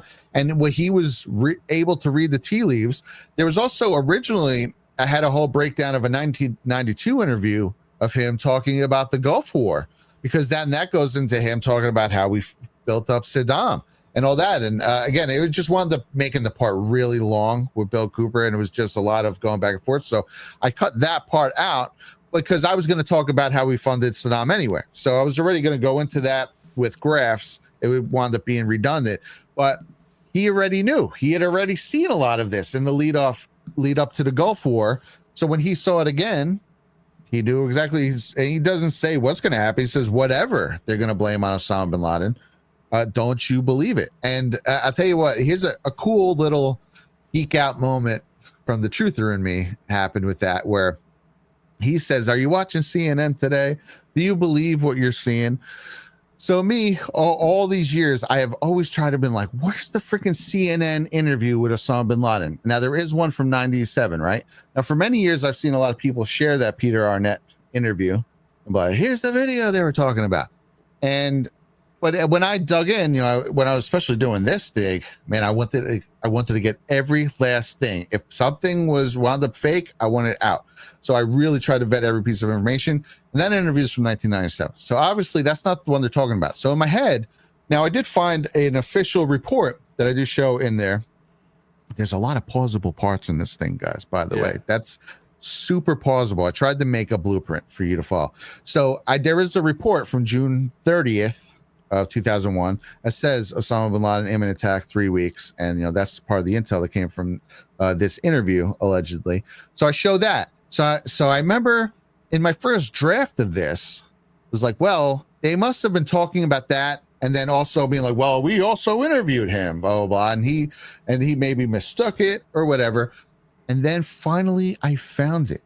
I found the CNN articles talking about it. It wasn't their 1997 Peter Arnett interview. It was a June 21st, 2001 interview with Bakr Atyani for, it was like, I think it's called MC something for an overseas CNN affiliate, but a Middle Eastern CNN affiliate that he conducted the interview, and then they showed it, and they have articles that I show in there of them talking about it, and he literally came out and warned 2 to 3 weeks. So I've never seen that anywhere. So when I finally found that interview, dude, it was like a total geek out moment for me. I was like, yes, I found the fucking Bill Cooper interview. So that was cool. And I don't know, there's a lot of things during this where I was like, whoa. A lot of fun. There was a lot of fun too. Obviously, it's not a fun topic, but it can be fun digging. It's a rush too when you find shit, man. That's a good way to put it, because it is strange. It's a strange feeling, I think, watching something like this, or any digs that truthers have gone into, where you're right that you do feel this rush, but you're not happy. But the way I think of it is, you've sort of found something. You feel like you found a puzzle piece that, besides just appealing to that human sort of emotion of, oh, I found something that's exciting. I think it's, I'll reverse what you said a few minutes ago, which is that if you know that a narrative is trying to engineer you into a bad direction, that's going to make you feel bad, and it's going to make you want to question that narrative right away, right? So you mentioned it with Ukraine. Another example I would bring up is COVID. A lot of us didn't have to wait around for like bat guano Ace Ventura 2 plot lines to come out of Wuhan, right? Great movie, by the way. Dude, I have a January 2020 video digging into the coronavirus. Yeah. And to this day, I feel like that's one of like the coolest moments where I was like, whoa, man, I really did get that right, unfortunately. Well, and I think part of why pull it apart, but yeah. I think why people are able to do that is just what you said. It's that you can see where the narrative is trying to bring you, and you're like, well, I don't want to go over there, so let me start looking into the premise of what you're alleging. To reverse that in a positive, I think that when you're looking into conspiracy theories, also known as the truth, like 9/11, you get excited when you find something, not because you know it's going to bring you in a bad direction, but because you know it has one piece of the potential to reverse engineer what was done to us. Obviously, there's nothing that can reverse it on an actual level, but that, I think it's strangely positive to come out of these things, because as dark as it can get, every time you find something new, it opens up this pathway to hope of saying, well, if we can get people to feel sort of a feeling of revelation coming out of something like this, then that's how it spreads. And I've seen in the chat, we saw in the chat throughout the documentary, we saw live in person in Deadwood. This one really does have that potential where maybe you put on an episode of the Power Hour or one of our podcasts to a normie, and it's like we're speaking in 5D chess compared to where they're at in their awakening journey. But I saw a lot of people saying, hey, I'm sharing this with this person, I'm sharing this with family, I'm sharing this with a normie husband, whatever it is. And we all have that thing that gets us into truth community stuff in the first place. And, you know, I think this could be that for a lot of people. I thought that was so cool seeing that. A lot of people were saying they were having watch parties, or there was people saying, oh, man, it's the third, fourth time I watched it. So obviously, if you got the GART virtual pass, you had early access to this. And that made me feel so good. And when someone has rewatchability, I think that's a good testament. So again, that's how I know that I did well with this. And it's just, I just wanted to really smash the narrative. I'm very, again, like we're saying, you know, it's like, well, it's a rush when you find some, but it's a rush because I want to get these people. Like I just want, at the very least, I just want to smash their narrative. They did this to my city. I will watch 800,000 hours of video. Okay, you want to crash in my fucking backyard? Okay, so I feel vengeful about it on many levels, but also too is their narrative is so laughable. I was seeing a lot of people post during it that 60 Minutes as airing a special. Yep. I tried to look at what it was. It looked like it might have been that information that came out last year where they found that guy walking around Washington and making videos. It was kind of the Biden administration had like a little mini 9/11. That might be a lead for you, Brad. There wasn't too much in it, but it looked like it was something on that. Maybe it's even something newer. I don't know, but it's like they're going to do an hour and a half, whatever, a special 2-hour special. And they're going to talk about one or two of these things, and they're just going to keep talking about it. If you watch it, they'll just keep recycling the same thing and talking in circles. And next thing you know, you're 2 hours into one of those things, and they've said 5 things. So it's like, okay, that's what you want to put up against my thing, because 50 seconds into mine, I've said 5 things, and there's about 6,000 more coming. So fuck off, bro. Like, good luck, CB, in 60 minutes, you know? Yeah, man. I saw this firsthand. Mrs. Bright and I rewatched it last night. She was on baby duty, so she wasn't able to pay attention on the virtual stream during Deadwood. Yeah. But she's been, you know, in the truth community, adjacent to the truth community for a while. She had to because of me and everything. So she's heard about all this with 9/11. Yeah, I clockworked Oranger. But you know, she hasn't dismissed any of this with 9/11. She's not a normie with that stuff. But she truly hadn't sat down and like watched something on what are we talking about. So this was the perfect one to do. So we did that last night, and literally 2, 3, 4 minutes in, it was that moment where I kept just looking at her, like nodding across the room. She kept looking at me like, what? What? Like the whole way through. And I think that's like the it's like a cascade that's going off, like the tower, but reverse, like this kind of awakening cascade where I think one of the great things you did there is in disentangling or reverse engineering their narrative engineering on that day. You are demonstrating how these things, you're demonstrating the template, and that is your narrative of the documentary. It's like the sort of dissection of the enemy narrative it represents a template you can use for the plot structure of the documentary. It's kind of like, you know, Chris uses the term drafting. It's like you're drafting off of the 9/11 narrative while being like, and this is wrong, and this is wrong, and this is wrong, but we're just going to follow their narrative for a while here, the whole way, while undoing it every single step of the way, which I think is a pretty damn effective way to do it. Yeah, I think it's funny. By the way, your wife is wonderful. We love you. She's all right. Depends on the day. Real Mrs. Bright. Well, we love you. No. And so it's cool. And she's also very, very read in on a lot of topics. So that's cool. I feel honored to be able to present one that she hadn't gone down yet. But I love seeing things like that through people's eyes, because a lot of times, a lot of the threading, the individual sections anyway, not the way I organize them, but the individual sections will be threaded, and I've been doing this for years, how I peeled back the onion. Well, I look at this, and then, well, you see this. You're like, hey, what's that? Oh my gosh, that's this? So I've always tried to actually walk people through my own process, so maybe that's why it hits in a real way, I guess. Yeah, that makes sense. There's a couple more things. I mean, we can keep going on this as well, but again, before a bigger deep dive on narratives, a couple actual things. So for me, I think you're going to be getting this a lot. You're going to be getting a lot of people coming to you and hitting you with a different thing of like, I didn't know this. As somebody who fancied himself a 9/11 truther, I realized I was a white belt after watching this. One of the ones that hit me, you know, I'm interested to see what things hit truthers, not normies, but I'm interested to see what things hit truthers. One of the sections that just blew me away was the UAV section. You know, you do a lot on UAVs and drones and everything, but specifically one of the training exercises, I can't even keep them straight, so you can flesh this out. But where they're laying out this attack on a city, etc., as a training exercise, and they've got the UAVs marked, designated as 9 and 11. And I mean, that was just one of those moments where you're like, pause, enough. Like committees, tribunals, like it, you know, there are so many other things, but for some reason that was one of those where I was like, and two things on that. One, I want you to respond to that. Two, at several points in this documentary, that was one of them.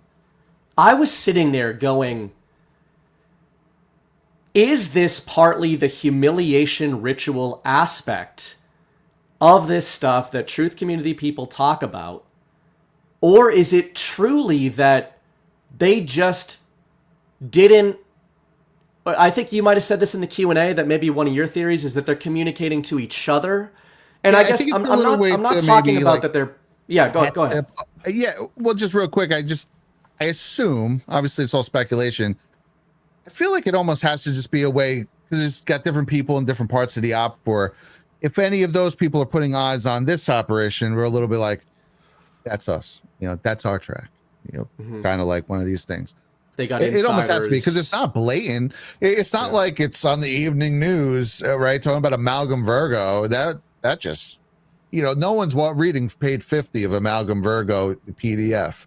So I don't think it's necessarily a kind of making fun of us. It has to be some sort of like little communications, or like how they do sometimes with hand signals with each other, just little things that they're like, hey, I'm cool, you know, I'm on ciphers and code breakers and stuff. I mean, it's been going on for a long time. Yeah, in clandestine operations. That makes sense. I will say though, and you might be right, that might be just I can buy that that's a big part of what's going on, but I will say another section that felt like humiliation is the Danny Lewin section.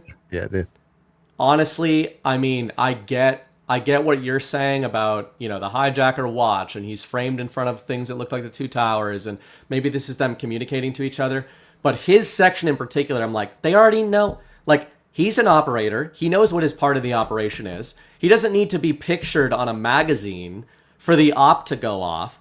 And then the fact that he's the first story, the first human story that comes out of it, that felt like a humiliation ritual to me. That felt like there are people like, and I wonder what you think of this in terms of, you know, if we accept, I can accept your premise that there's code talk going back and forth, but it must be hard to go into this without coming away from it thinking like there is a belief system at the heart of what these people did.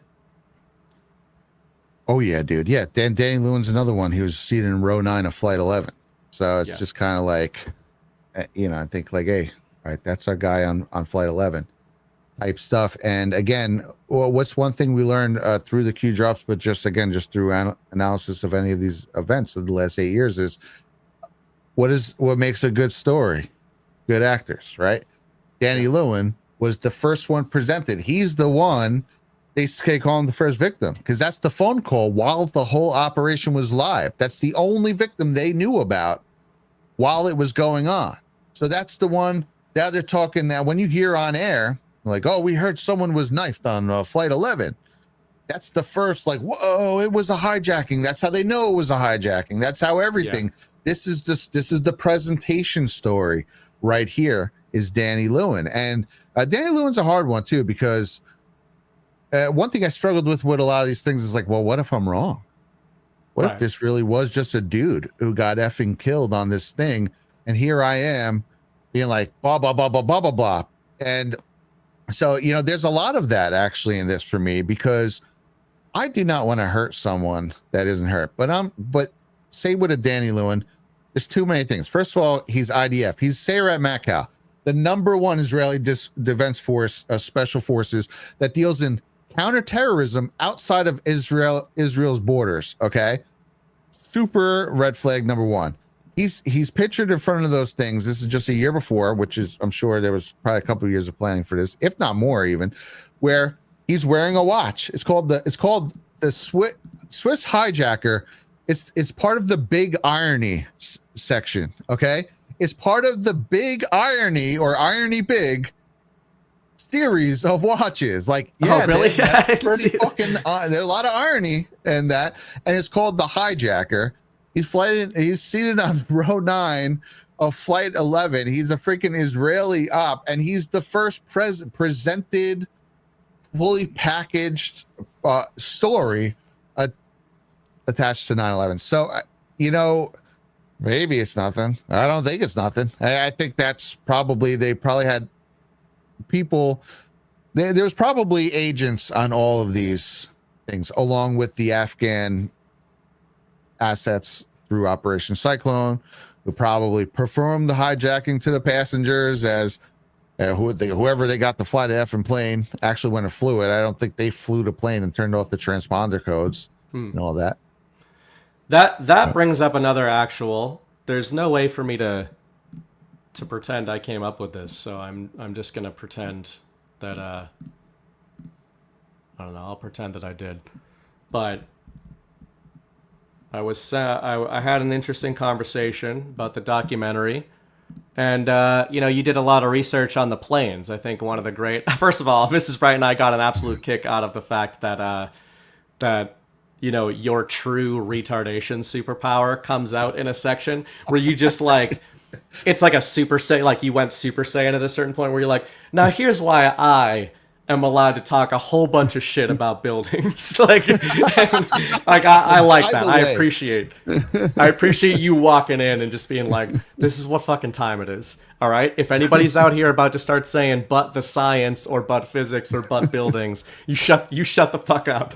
I will get my fucking old drafting scales out of my toolbox, and I was like up against my screen, like making sure the scales were the exact same size. You know, sometimes your dragon can be stretched. I'm like, all right, this is exactly to the T, the exact scale. Oh my, but and the like planes. Person. I'm like standing up against my freaking screen. That is one of those sections that I think makes people feel stupid in a good way, where you're doing the scaling on the planes, and I'm like nodding and going, you know how I know that this is true? I don't know what the fuck he's talking about. It's like one of those sections. But speaking of planes, etc. Interesting thing here, you know, in terms of drones, in terms of planes themselves. I don't know if you're firm on where you stand in terms of whether the drones were made to look like 737s, or are you saying they are 737s? They are physical 737s that were then painted to look like the commercial jets, like the flights that they were alleged to be. Like, do you think they were actual 737 aircraft or drones? Well, I think they got regular. You could turn a regular aircraft into a. That's what I mean. A remote pilot. Yeah. So I think they were regular aircraft. I just think they were smaller than the 767s, 757s. Right. And one of the things, it's funny. I'm not sure if this was for my ears or for public. So I'll just say, a very revered person around the Badlands community made the point to me, who actually knows a lot about planes, says that made a lot of sense to him because the 767s, 757s, they were newish around that time. Yeah. And these things are meticulously kept track of, right? So if Boeing takes specific orders, there's no, let's make 40 of them and hope we sell 30. No, they make exactly what's ordered. So you can't just say, all right, grab me a couple 767s and let's paint them as replicas. Right.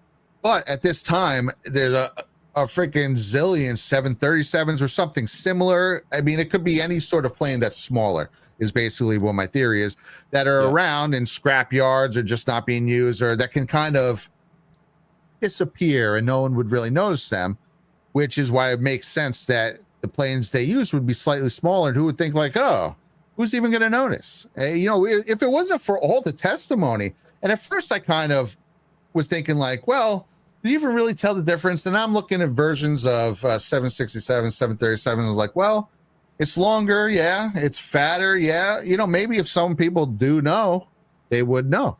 And there's a lot of people who are like, I'm an airplane aficionado. That's either an A320 Airbus, which is a small version of a 737, or a 737.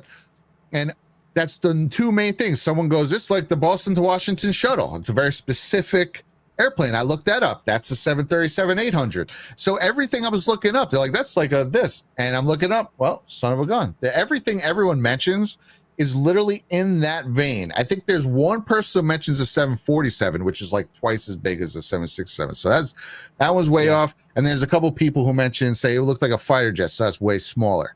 But outside of that parameter, I'm watching these things and I was going for explosion. People saying, oh, you know, I heard explosions. I was watching. This is just part of my perusing the thing.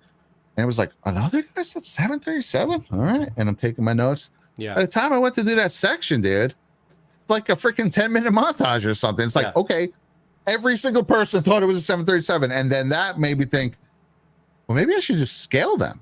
And I was like, well, I have the blueprints, right? Because I have the set of prints, at least the structurals of the towers. It's just something I've amassed over the years, and I used to like looking through. Like, let me just get the prints. Like, what's the overall? What's the spandrel to spandrel calculation? 202 feet. I'll make a thing of that. I'll figure out where on this scale is relative to these sizes, and let's see what these planes look like. And son of a fucking bitch, every one of them scales shorter, and I did the whole spectrum.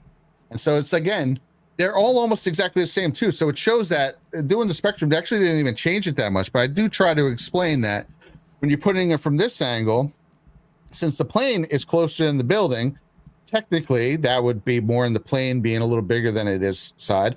And you're setting your scale on the base of the right triangle instead of the hypotenuse, which really your scale would be the hypotenuse. So you're actually shrinking the scale slightly, which is going to make the plane appear bigger too. I tried to make that at least a little evident as I'm going. But again, those things didn't even make, I guess they're so far away, they didn't even make a difference. Like the ones going from the northeast and southeast sort of kind of the scale size almost discrepancy exactly was the so same. big, right? Anyway, yeah, it was like, it was next to nothing anyway. And every freaking one is shorter than a 767. So whatever hit those freaking buildings was a 737, something else that's similar. They're just not, I'm sorry, they're not the planes that were hijacked. I am fully convinced of that at very least.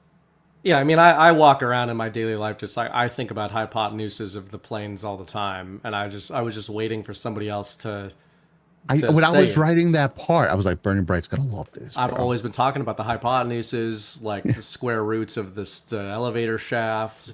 You know, if you take this, come on, go, you know, right triangles. Yeah, exactly. Like, you know, angles. But yeah, you know, like what's the opposite over base when we're talking about these planes? Also in reference to this, I don't know if that conversation you had talked about telemetry pods. Have you looked into that? I don't know. It sounds like a familiar word, so I'm sure I've run into it, but no, not off the top of my head. Yeah, this is not coming from me. But okay. Yeah, so you know what you're talking about is 737s with the scrapyards. That's such a big point, and one that I wouldn't even think of. You know, where you're looking into the how, right? There's the what, there's the who, there's the when, there's the how, and there's so many ways to slice this thing. But in the how, I think what you're talking about with the 737s being so readily available, it's a big piece of the puzzle. Because it does show you, you know, a lot of times when truthers are trying to pull apart the central narrative of a particular op, you start to go, well, why wouldn't they have known that there was going to be this massive discrepancy in the public narrative? Of course, first of all, nobody at the time seemed to care when they switched the narrative because of what you said earlier, which is that they did this trauma locking technique. So that's part of it. But the other part is the actual you mentioned there, which is that they couldn't get 767s to pull this kind of thing off. So they used the next best thing. And we would never have known that. But when you talk to people who would know that, there's a reason that they might use 737s, and it might be really easy to get 737s with nobody being none the wiser. Decommissioned aircraft, etc. The reason I bring up this image is that I had a conversation where, speaking of your research on drones, they talk about that the nose of this aircraft, if you take it at face value, does not look normal, and it apparently has what some believe is a telemetry pod. And a telemetry pod would be used for drone piloting. Is that something used in the conversion into a drone? Apparently. Whoa, so something for anybody watching the show to look into, something for Brad to look into, which I'm sure he will. Taking notes again. Yeah. You thought you were done, man. They pulled me back in. You thought you were out, but I mean, I think. And that brings up another point here on the actuals, which is that's one rabbit hole, right? That's one rabbit hole within a rabbit hole of all the rabbit holes you open up in this documentary. But just something like a telemetry pod, 737s, drone aircraft. If any specific aspect of the central narrative of 9/11 or any of these conspiracy theories is not just questioned, but shattered, you called it earlier, smashing the narrative. It's massive, right? And I think what can be overwhelming for truthers is we try to disentangle the whole thing, which is what your documentary does. But if you just can force a disclosure like that, like saying, hey, these were drone aircraft, you're not immediately proving whatever your conspiracy theory about 9/11 is on an active basis. But what you are doing is you're putting the central narrative on defense. And you're saying, now you explain to me, central narrative, how your story still works when this giant piece of the puzzle no longer fits in place. And I think it's a way of actually making it less overwhelming because you don't have to take down the whole thing. You just need to take down one part of it. You just happen to take down about 36 parts of it. What's 36 parts amongst friends? Yeah. There was an episode that I've been trying to play it so cool on this because I knew like so many steps away. I was like, whoa, that's awesome. I thought I saw everything. And then like 20 of those later, I'm like, man, I think this is going to be a good documentary, And so I've been playing so cool and people have been asking me for 2 years. I've been talking about it on air for at least 2 years, maybe even a little more. They're like, when's this coming? And I'm like, it's coming along. Don't worry. And I won't say a word. People would talk about bring up 9/11 and kind of just like nod and wait for the subject to change and then go on. I've like really held it tight, right?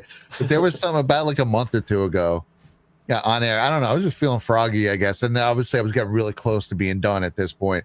And Red Pill said something on Altered State. And I was like, I'm gonna beat the 9/11 narrative to fucking death or something like that. It was just like, I don't know. It was a rare moments of non-humility, I guess. I'm a little embarrassed about it afterwards, but I kind of want to go find that clip now because it seems like people feel like that's what happens. So there's let's get into that after the break. I'm gonna hit. Do you have time to hang out? You have anything to do in Alaska? Yeah, I have time to hang out. Oh, I have lots to do here, man. I love this place. Do you want to play, or we could play it even after? I did find the Patrice O'Neill passport clip. It's pretty great. All right, let's hit that, and then we will do our break, and then we'll get into the narrative aspect of this. Nice. Okay, right before I play it, I just want to say when they first reported the passport that was allegedly found from Flight 11, they reported it as Muhammad Atta's passport. But really, it was Satim Al-Suqami's passport. But due to misreporting, most people in the very beginning were laughing. They were calling it Muhammad Atta's passport. So that's why he says that. But here is Patrice O'Neill, I think in the relative close to 9/11, talking about this on Opie and Anthony. We found his passport, Muhammad his passport. This is are you fucking kidding? Do you listen to me? I love this angle. Go ahead. As a fucking reality person, Yeah. the fucking plane was eviscerated. The buildings were eviscerated. People were eviscerated. Vaporized. Nothing.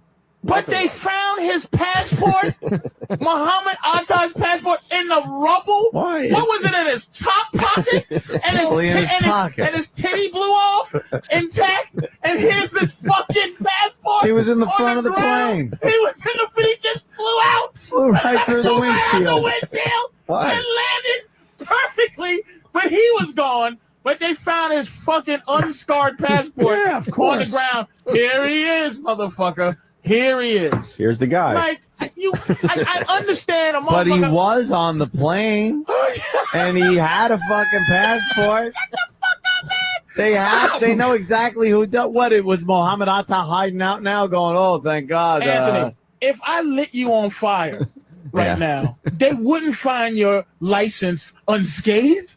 It'd be melted. It'd be something. The entire downtown was destroyed, but we found this motherfucker's passport.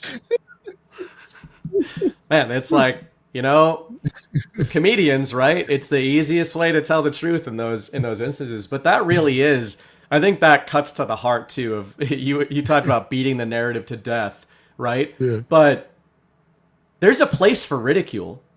And I think that's what Patrice is doing there, and I think, and I don't mean this negatively. I mean this with 9/11, with COVID, with all this stuff. I think we're seeing a little bit of this with 2025 and Trump's sort of law and order push that we're seeing the last few weeks, deportation push.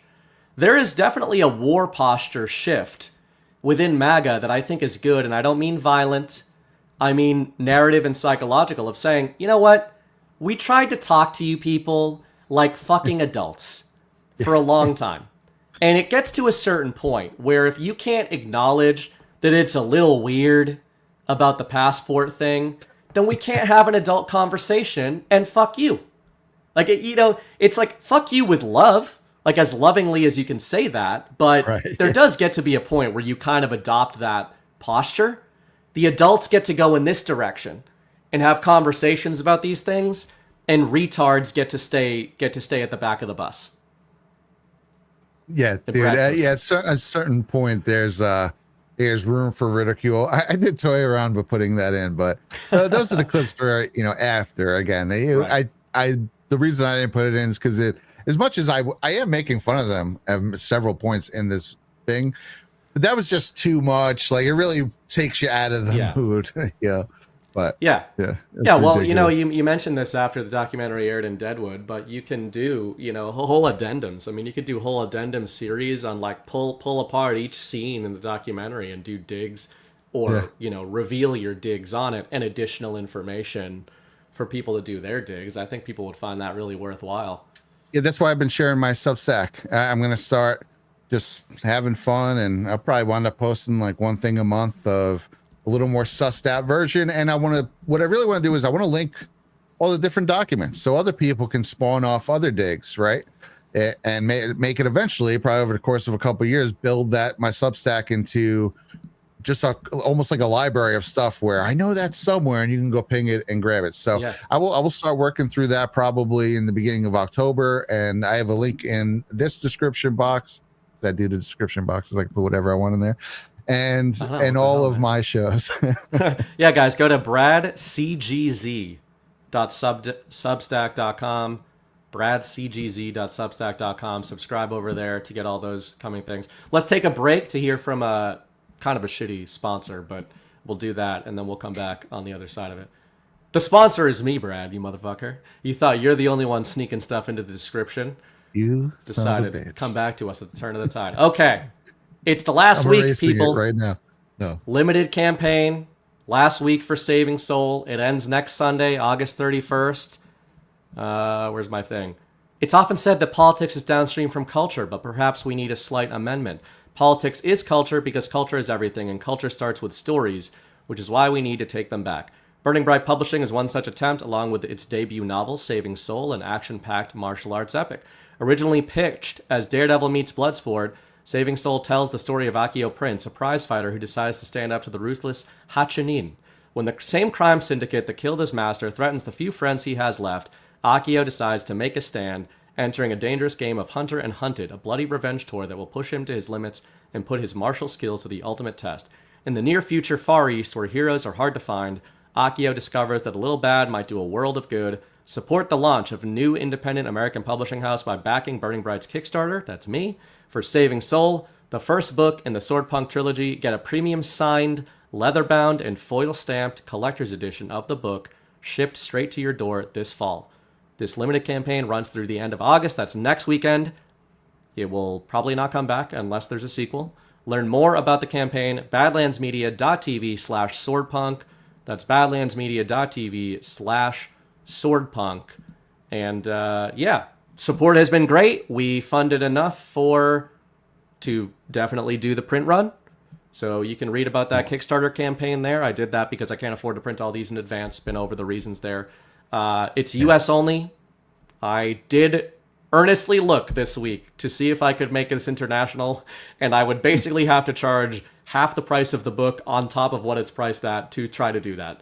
So unfortunately, I'm not going to do that. But Brad here can confirm that there is indeed an audiobook that will be coming a few months from now for our American and international people. What do you think of it, man? Do you have the rights to that exact one? Because it's great. Yes. Dude, yeah. About 7 chapters in, and it's freaking awesome. And I don't know, did you pick the voice actor? Were you part of that process? No. I love the job he did. Like, I genuinely have had a few times where I'm like, he really embodies, makes you feel like you're listening to a real radio drama. The only input I had on that is that normally I don't do graphic audio. Normally it would be one narrator, but the publisher wanted to do a graphic audio. By the way, for the besmirchery I took from guys at Badlands that were like, what, did you pitch it to yourself when I say Daredevil meets Bloodsport? Hey, retards, as I've been saying for 3 years, this was originally published. That's why I had to get the rights back. So it was originally pitched. But yeah, the only notes I gave them was, I really want synthwave music if you're going to do graphic audio. Nice. And you know, that kind of thing. And they did it. And yeah, I think they pulled it off. So that will be coming in a few months. The whole vibe of South Korea and everything. And yeah, awesome. Now that Brad's rejoining us after the out of the 9/11 rabbit hole, he's been listening to that. Behind. But thank you guys for supporting it. I really appreciate it. And you'll hear from me in a week or two about the campaign. You get charged in early September, and I'll try to ship those out October, November sort of timing. But anyway, Prince Akio is going to drop it off personally at each one of your houses. That's true. We're going to. You won't see him though. You'll think it was like the UPS guy, but he's just he's so fast. Damn straight. Met her in Deadwood. She's on chapter 10. She won a copy with my incredible trivia. Yes. I was disappointed by a lot of the Badlands audience in terms of their woefully inadequate knowledge of like 80s and 90s ninja genre adjacent things. Red Pill's my witness that I knew some stuff and he knew some stuff too. We were doing good over there, but we couldn't participate. I tried to give like a 7th book away, and I asked people to name what Jeet Kune Do, Bruce Lee's fighting style, translated to, and not a single person knew. Okay, I don't know what that is. Yeah. And to me, that's common knowledge. Knowledge in my own I don't brain. even remember from the event what it was. The Way of the Intercepting Fist, Brad. If you've taken anything away from tonight, it should be that. Instead of any of the I was going to say. Is that the Way of the Intercepting Fist? All right, back to 9/11 stuff. On to the narrative. We've touched on this, but there's a lot here. We're gonna have to do multiple shows on it, I think. Oh yeah. One of the things. If you guys like my shows, get ready because I've been holding this back for a long time. So it's gonna be a fucking now you're unleashed. Yeah. Now you're unleashed. You can talk about this kind of stuff. One of the things I'd written down when I knew we were gonna have this conversation. The first thing I wrote down was 9/11 is a bicameral fulcrum of a narrative. Because I'm stupid and retarded. But what I meant is that the story of 9/11 is a narrative that irrevocably changed the future from that point on, and completely reframed the past leading up to it. It's a line of demarcation.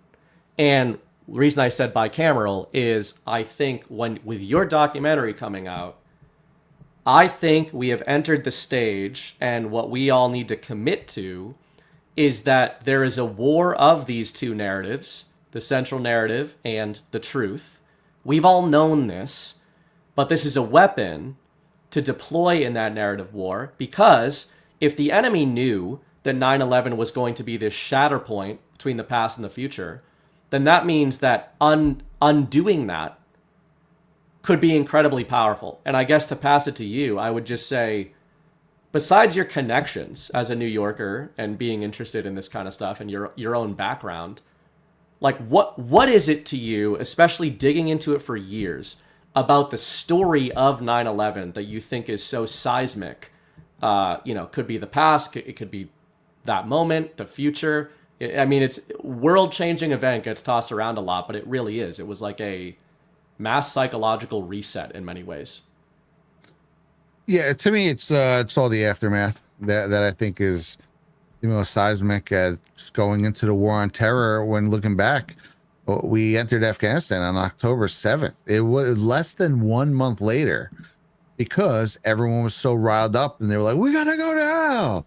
And that's how they do it. And they were able to lock that part in right away. Before the fog cleared, we were in Afghanistan and just running ops, right? And going in. And with the greatest warriors our country knows, and just the greatest patriots. And then you're sending them over there for that sort of stuff. So to me, that really resonates. I have a lot of friends who joined the Marine Corps and joined even other areas of the armed forces because of 9/11. My brother joined Marine Corps because of 9/11, and it wasn't for nothing. Okay. I don't want to say, I think we kind of get stuck around where, people, they kind of get stuck. It was all fake. What? It was for nothing. Listen, we could argue about who created the monster, but the point is that at these different junctions, well, there's a monster. So you better have warriors and American heroes to go take out that monster who we were fed was organically developed from where it came from. But if you don't take that out, they're going to steamroll your country. And the people doing this, they don't care. They'll let it. They're loving this. They're chaos agents, right? So now I feel like is the second part. So which doesn't, I feel like it's a logical fallacy to kind of be like, it's fake and none of it mattered and stuff. It really diminishes the great sacrifices that the patriots of this country did in standing up and fighting for America. But now it's the second part. Oh, wait a second. That monster wasn't organic. That monster was potentially grown by our own intel over the course of decades leading up to this. Well, that's a freaking problem. So now we have to take it a step further and start rooting out this poisonous influence that has corroded our intel communities, our governments, our media, the whole freaking country in every aspect has corrosive agents right now who are working to create monsters. So now I hope we're solely in that phase, but we're in that phase now, and we can uncorrode that. Boy, then these American heroes will be able to be home and be ready for an attack and hopefully never have to fight. But again, I just don't want the whole breaking of the narrative to be misconstrued as everything was fake, or like say like Vietnam, like Vietnam wasn't fake. The Viet Cong were really doing what they were doing. The French were over there and all that stuff was real. It was the manufacturing of public consent to get Congress to approve the uptick in troops by Johnson and them.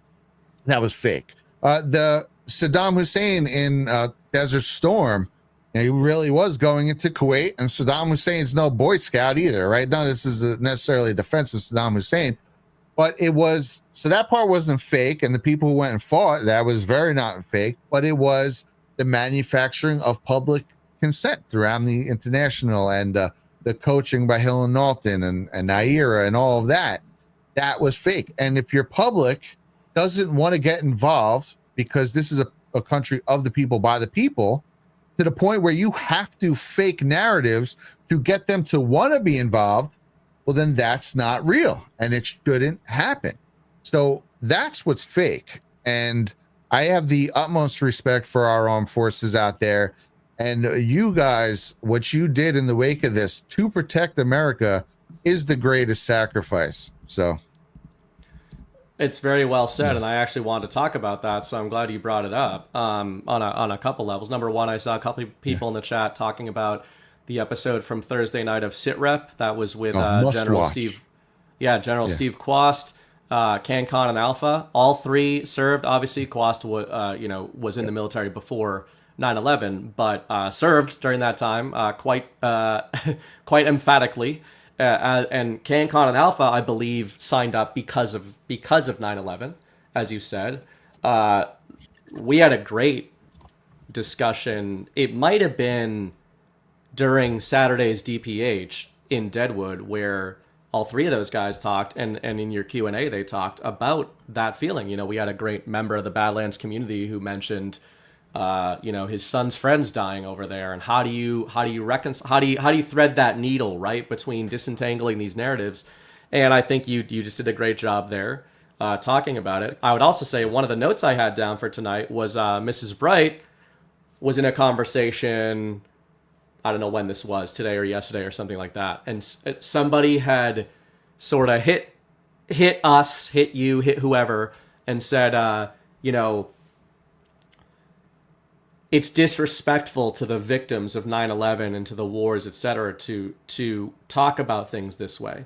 And what she said, what I would say, and what I think you said in a much more polite manner there, is the disrespect is not finding the truth of why those people died on that day, of why those people died in the decades following that day, but directly spinning out of the events of that day. And, as General Quast, CanCon, and Alpha have talked about, of why those men killed in the aftermath of that day. And that's its own extraordinarily heavy burden, right? And I would just say that I think the reason we talk about your documentary as a rallying cry and things like this and as a weapon is not because we're trying to disrespect what happened and who lost their lives and the effects on the world. We're trying to respect the truth. And, if you do believe in God or whatever it is, could you imagine if Brad is right, if we in this community are right about what went on with 9/11? And you imagine being a flight attendant, a person on one of those planes, a person who died in the poppy fields of Afghanistan 14 years later as a second order effect of this shit, up in heaven right now looking down and go, oh, it really hurts my feelings if people understand the truth of why I was killed. And that's what I would say about that. I would say that this is an inversion. It's being lied to. You can't act like a slave to a slave master and worry about hurting people's feelings by telling them the truth. And I would say that that's the disrespectful thing. And I'm really glad that instead of us having to speak for military minds and people involved with this, they've been speaking themselves and saying exactly that this is, it's tough for them to hear, right? But it's tough for anybody to hear, American people. But it's, that's just what I would say on it. It is disrespectful to not seek the truth in these things. And I applaud you for doing it, because you do get shrapnel for wading into stuff like this when there is real death and people really did die and there's a real tragedy here. It's probably a big part of your motivation for going into it, right? Absolutely. Yeah, it's a popular refrain when you talk about 9/11, or that it's disrespectful to the victims. But I do it for the victims. These are a lot of the people on my mind, them and their families, regardless of how accepting they are of some of this, to where I want to know what happened. And also, too, is you don't have to explicitly die in 9/11 to be a victim of 9/11. We're all victims of 9/11. It did change the world forever. Part of this political divide in my head, even before I knew why I thought this, I always kind of linked it there. And I told the story earlier in the show about my parents would do a friendly bet. And, oh, yeah, I hope your candidate wins. And that all changed after that. And I think because after 9/11, politics got very serious. Like, oh, man, I better make sure the right person's in office. Who can happen? Our thoughts at the time were, what if Bush wasn't in office? Would Gore have been able to protect us the way he protected us from terrorism in the wake of? And again, I was just blindly going for McCain after that. And then they're like, well, we're going to run a guy named Osama. And we're like, Osama? No, well, it's Obama. Oh, much better. What's his middle name? Hussein. And you're just like, what? You know, like, so it's kind of like, I think that was humiliation, by the way. But nevertheless, it's kind of to this point that I had a point. Yeah, you were saying it's respectful to the victims. It's because of the victims. Okay. Why you did this. Yeah. So it's kind of like you want to break this down for them and for everything that happened. And again, we were also, everyone was a victim of this. This is one of the breaks where I think they were able to really radicalize people politically, because all of a sudden politics became very important. You better make sure. Oh, what do you mean someone named Osama is going to come in? Or Obama? Okay, whatever. And then you're like, well, what if we don't get a McCain? Or what if this happens? Or what if that happens? All of a sudden it became this freaked out thing. And they were able to, I think, use that uncertainty and fear and start making politics very important. What would they say in the 2016 DNC? They literally were on stage talking about, if you vote in Donald Trump, North Korea will drop a nuclear weapon on you. Yeah. That is some real shit. They were talking about it on MSNBC. They were, the tweets, he's going to get us nuked. So we want to talk about fear campaign. Yeah, in the beginning, of course, there were a lot of people who hated Trump. They were being convinced by people that they trusted that an effing a catastrophe was going to occur if you elected this man. And then he got in, and 4 years, and literally within, I don't know, was it a year and a half, he's talking to the guy and saying, hey, we're cool now. And then no one cared. Well, that's got to be a red pill for someone. You were so upset that he was going to nuke us. And then Trump's like, no, I'm just going to go talk to him. Oh, you know what? We're cool. We're cool. You don't have to worry about that nuking stuff anymore. Stroll across the DMZ. Yeah, guys. Well, we went on a long walk across the DMZ, and it was beautiful.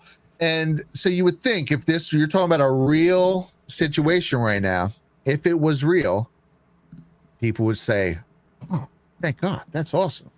Wow, that's pretty cool. Okay, we don't have to worry about North Korea again, because that wasn't just in the lead up 2016. They have been dropping the North Koreas 1 month away from a ballistic missile for like 20 years at that point, right? North Korea's going to nuke us. He neutralized that.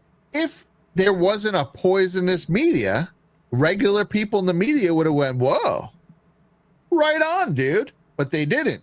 They immediately defaulted to, Trump's talking to a dictator. And then 1 week later, just 1 week after that summit, is when the fake kids in cages post was accidentally shared. It took them 6 months to admit that was really part of the Obama administration. It was a picture from 2014. People still, to this day, are like, they don't care that Obama, Obama built those, okay? And also, they're not torture centers. They're literally holding centers until they can send them back to their countries. Nevertheless, that hysteria, they had been waiting on that. Obviously, that's a memory wipe. This is what they do with things. When Obama released his birth certificate, I think 5 or 6 days later is when they killed bin Laden. Memory wipe. All the news is they do something that they want to bury, they can bury it. So this is exactly what they do. So we're all victims of this poisonous culture, this total, you better vote for my guy or you're dead. Yeah. That was born out of the freaking 9/11 attacks. And we need to also break that down, because it's okay to disagree in this country, as long as we all in our hearts are trying to go to the same place, which is a more prosperous place for Americans, where we should be allowed to have some cool discussions on it. And again, the byfactor of 9/11. So everyone's a victim of it. And people should feel very vigilant in wanting to get to the bottom of what happened, because again, you could only undo it, like you were talking about in the beginning, if you know how it was done in the first place. So it needs to be undone.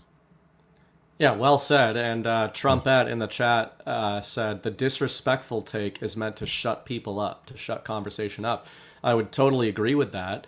And, you know, not everybody has to agree with this. Certainly some of us at Badlands talk about this quite a bit in terms of the current version of this, in my opinion, in the truth community is what I call the unity narrative, which is kind of funny because you know who uses the unity narrative is rhinos and fake Republicans, and the Uniparty says, like, we got to stay together, kind of tangential to what you're talking about there with, can't we all just get along? Like, can't we just move on the forward? bad points? Right. Yeah. Why dig this stuff up? And that's why we're so sort of militant against that unity branding. I call it toxic positivity because I think it's fake. I think it's toxic. I think it is meant to stop people from having conversations that hurt other people's feelings, even if those conversations get us closer to the truth. And yeah, I mean, it's a good point you bring up that everybody's a victim of it. And it goes back to what I was saying about 9/11 was truly a mass psychological shatterpoint that changed the entire paradigm.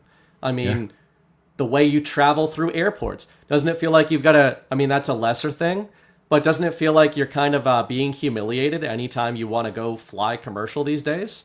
You know, like you try to get on a flight and you're being humiliated the whole time. You're being treated as a domestic terrorist anytime you step foot in an airport. And all of that comes from 9/11. So there are so many ways to slice it.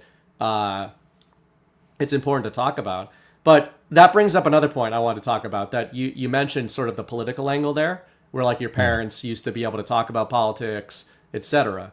Do you see 9/11, or I guess the disentangling of that narrative, as a unification, as having a unifying potential? You know, that could be politically, that could be in other ways. But, you know, just like the false narrative was used as its own weapon, obviously you believe that there's something really good that could come out of disentangling that narrative. I wonder if you think that it's a potential pathway for sort of a unification type of era. Yeah, I think 9/11 could be, because it kind of has players on both sides of the aisle.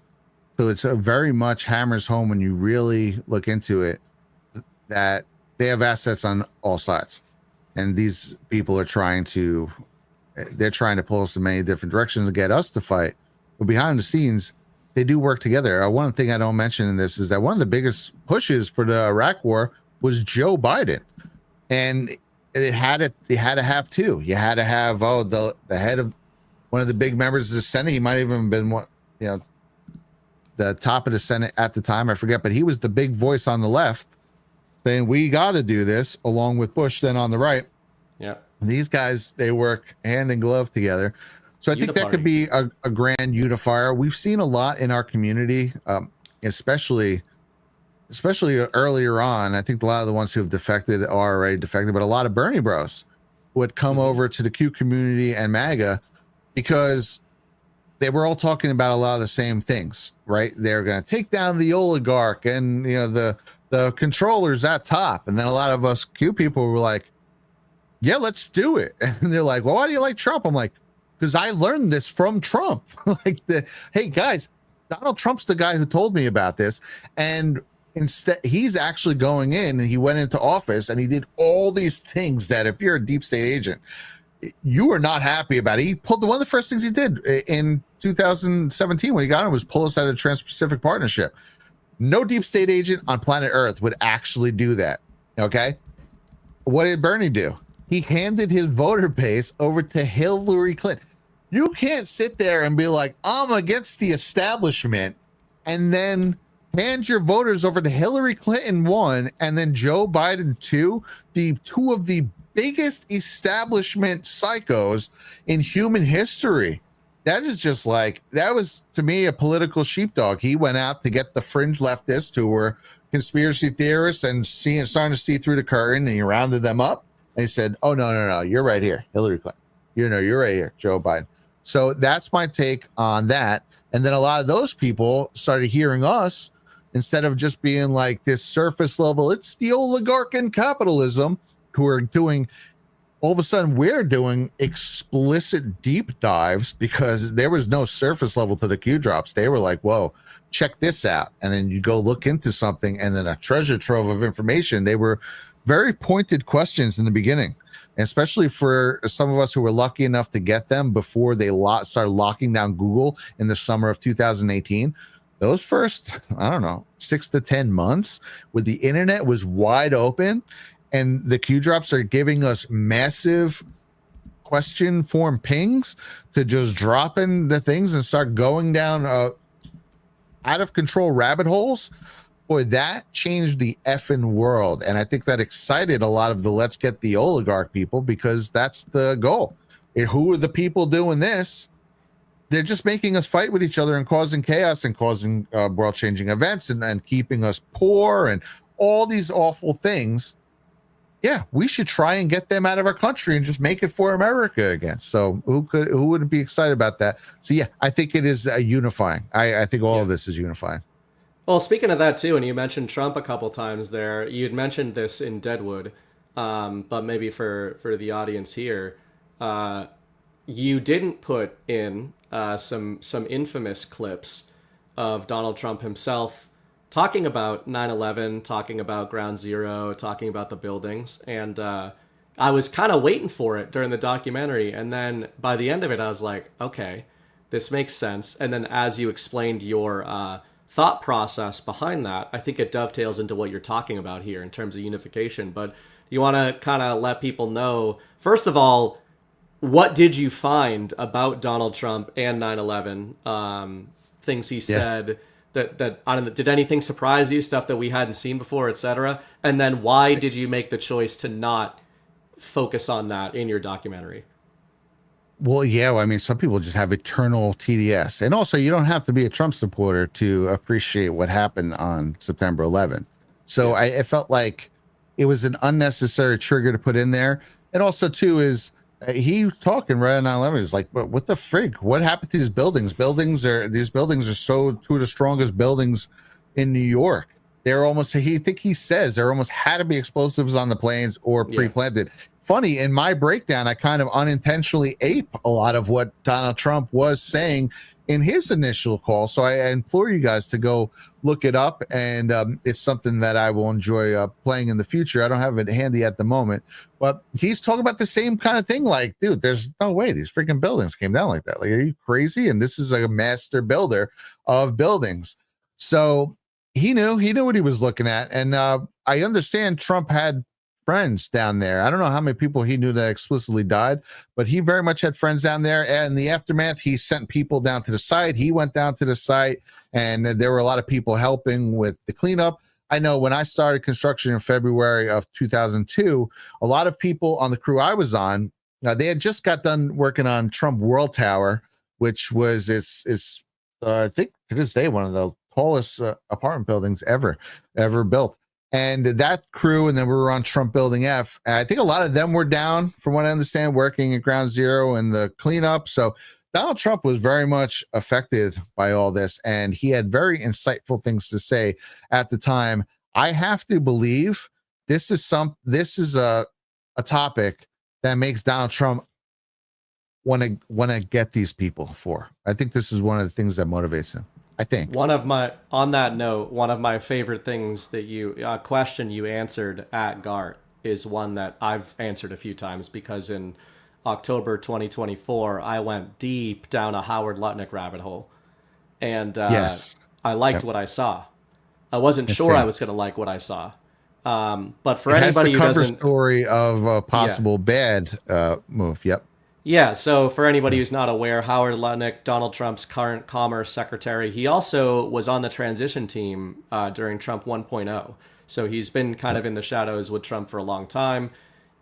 He runs Cantor Fitzgerald, one of the most successful financial firms in the world, and really like a rags to riches story, Long Island guy, I believe. But the reason I bring him up is that in October 2024, I saw a fantastic interview with him where he was literally tearing up talking about the events of 9/11. He lost almost his whole company, everyone in the company, his brother, his friend, all this kind of stuff. But people talked about, sort of had posed the question to Brad, there's some adjacent signal between him and Larry Silverstein, where Silverstein happened to not be there that day. Howard Lutnick happened to not be there that day. But do you want to kind of repeat that? Because I agree with your take that Lutnick is certainly not implicated in 9/11. Sure, and I don't fault anyone for asking that, and people are allowed to draw their own conclusions because we're trying to get to the bottom of this stuff, right? For me, I want to look into it. So on the surface, hey, here's two people who both weren't at work on 9/11. So total, there's your lead. Silverstein, we can talk about Silverstein after this. Whoever let that guy in front of a camera is fucking retarded. Holy shit. My wife, does I have fast skin? It takes fucking 30 minutes to answer where he was on 9/11, right? Like, oh my God, this publicist probably was having a heart attack during that. Yeah. So Lutnick, when you look into his story, it really was the first day of kindergarten for his kid on that day. And his brother, unfortunately, they had both planned to both take off a day to take their kid to the first day of kindergarten. His brother's, unfortunately, kid's first day of kindergarten was on Wednesday. Lutnick's, Howard Lutnick, was on Tuesday. And his brother died in those attacks. His best friend was in that office, died in those attacks. He lost everyone in those attacks. And you could see it really bothers him. And yeah, I'm very close with my brother. You would make something up, even if you didn't know, like, even if you didn't explicitly be like, hey, bro, something bad's going down. Don't go into work today. You would have a reason to have your brother and best friend not be in work that morning, or like, let's just all take each other's kids. We'll all do it on Tuesday. We'll all do it Wednesday. You know, you would have a reason. But he lost two of the closest people to himself that day. And then the second part of that is when he was uptown dropping his kid off, or I don't know exactly what part of that timeline, but I think he was out doing that when it happened. He got word that the towers were hit by a plane. He actually rushes downtown. He got downtown before the buildings even collapsed because he was going to see, oh my God, are my people okay? And he got caught in the collapse. So this is, again, further information that you don't know something's going to happen. If you knew the whole thing of 9/11, you wouldn't be anywhere near those buildings. Okay. You know how many people died in the collapse who were just standing around the buildings? Oh, yeah. So he gets down there before they collapsed in a hurry to see, to check on his people and see if everyone's okay. And the buildings collapse. And then he has to run, and he's caught in the pitch black smoke. And I think he freaking face planted into a van. It's a really sad story for Howard. I'm sure he's pretty vengeful against those attacks as well. So, all you can do is just, you can look at the stories and say, well, which one do you think is which? Not everything is everything, right? And automatic. I read that story. To me, that's someone who genuinely was doing something and wasn't involved. And my heart goes out to him and his family for their losses. When you look in the Silverstein story, well, there's the two things, right? Building 7, he's in that interview. And these people, they should just let them shut their mouth. Like, there was just such a loss of life, so we decided to pull it. We made that call, and then we watched the building fall. What? Excuse me? And then some of his backstory, again, for that, his backtrack, when asked about that, he goes, well, we meant we are going to pull the firefighters out of there. But the firefighters were already out of there. The firefighters weren't in the building. So that's actually been proven. People were like, well, the firefighters were already saying, we're just going to let this burn out. There's nothing we can do. So there were no firefighters to pull. So again, he's full of shit. Pull is a demolition term. And then he says, we watched the buildings go down. So that was like insane, again, to let that one out of the bag. But then when he's asked where he was, he literally goes, my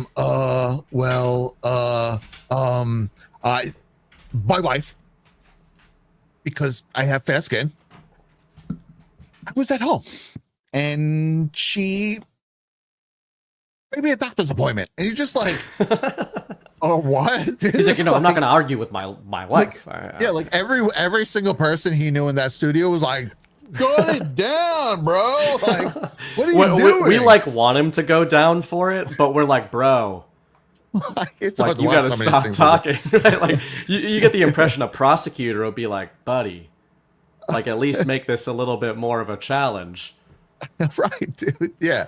And you notice he didn't rush down there to check on his people and get caught in the collapse, and he didn't lose his best friends. Those interviews remind me of like Gavin Newsom interviews, where the Silverstein ones, where they hit you with this uncanny feeling of a person that has observed human behavior and is trying to mimic what he thinks people do when confronted with those kind of questions.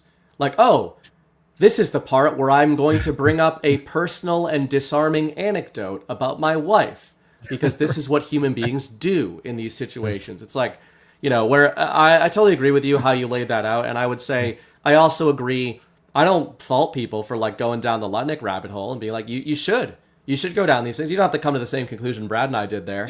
Yeah, I would say though, as an emotional marker, if you look at Howard Lutnick interviews about 9/11 and you look at Larry Silverstein interviews about it, one of those men might be telling the truth and one is not. And I would also say, if Howard Lutnick is not telling the truth, he was one of the greatest actors I've ever seen. Anytime really he talks about it. Yeah. So, you know, that's a big thing. And another point on unification, one of the major things I wanted to hit on before we get into rants is, speaking of unification, I've long said that 9/11 and any disclosure of 9/11, etc., it has the ability or the potential not just to unify sort of a partisanship in the country, left and right, left-right paradigm, but I think generations and timelines. And I was so happy to see that you put in there, and you went in way bigger detail than I ever did, Operation Northwoods, and you know, that's really one of the backbones of your argument here, which I think is very well done. But the angle I'm really interested in is John F. Kennedy. And I know you're not like a super JFK deep diver, but I would imagine that this made you really want to look even deeper into him, because it's kind of incredible that the blueprint of 9/11 not only was there 40 years earlier by the same intel apparatus as you lay out, but isn't it something that John F. Kennedy stood in the way of it at that time? You know, we're talking about revenge. We're talking about Donald Trump. There's a lot of theories in the truth community of Donald Trump and his relationship with the Kennedys and all this kind of stuff. I mean, what do you think about all of that after going on those dives? And does it make you want to go more into Kennedy in that era? Yeah, I mean, it kind of backed up how I felt. I've always wanted to go down the Kennedy rabbit hole, and I've felt a certain way about him ever since. He was clearly assassinated. There's a lot of things that point to the CIA. So a lot of people think Bush Sr. was most likely involved and through Zapata oil and all these things and running clandestine activities in the CIA, even as far back as then. I do try to show that he was in the CIA most likely a lot earlier, towards the end of my documentary there. And yeah, man, I would love to really go down the JFK rabbit hole, because I do think he is a representative of one of the earlier pushes against this monster that has slowly been created. And I think the monster started, you know, you can make cases that start on day one with this, or start in the 1800s with this. Yeah, of course, there's always people who have been vying to kind of, you know, play God with different nations, America included. But I think it really was started with Woodrow Wilson. And again, the League of Nations that turned into the United Nations. You have the 16th Amendment as income taxes was signed under him. The Federal Reserve Act was signed under him. His main guy, his main right-hand man, Edward Mandell House, started the Council on Foreign Relations, his War Propaganda Council, the CPI headed by George Creel, featured Edward Bernays. Edward Bernays later on cites this council as one of the main motivators when he wrote his 1928 book, Propaganda. He said he learned during that words were more damaging than bullets. And so you have that all foundations laid there. And I think in the wake of World War II, again, where the League of Nations was his idea, it didn't really take off. They go into the United Nations, again, almost the same exact thing for real this time after World War II. And then they start everything. The WHO, they start after World War II is when Operation Paperclip starts bringing a lot of Nazis over, and they create the CIA. Israel is created, and the Mossad and all that. And it's just all these things that are born out of World War II that just started creating this just intel New World Order kind of monster. And John F. Kennedy is one of the first people to really outwardly anyway push against it. He says right in one of his more famous speeches that he wants to scatter the CIA into 1,000 pieces into the winds. And he went against them in the Bay of Pigs and all these different things that happened. He knew what was up, and then they killed him, and then they killed his brother, and now his nephew is a part of the administration that we think is really continuing what he wished to do or started doing again. And then it's also indirectly, I think, born out of his son, because Trump was friends in the 90s with JFK Jr., and JFK Jr. was pretty base. You read George Magazine, there's a lot of base stuff in there and a lot of pushback on the New World Order. And I have to believe that he was part of Donald Trump's red pilling, at least somewhat. And whose Senate seat was John F. Kennedy Jr. going for? The New York Senate seat. And he was up for it. They try to dismiss it in the paper, but he was going for the 2000 Senate seat in New York.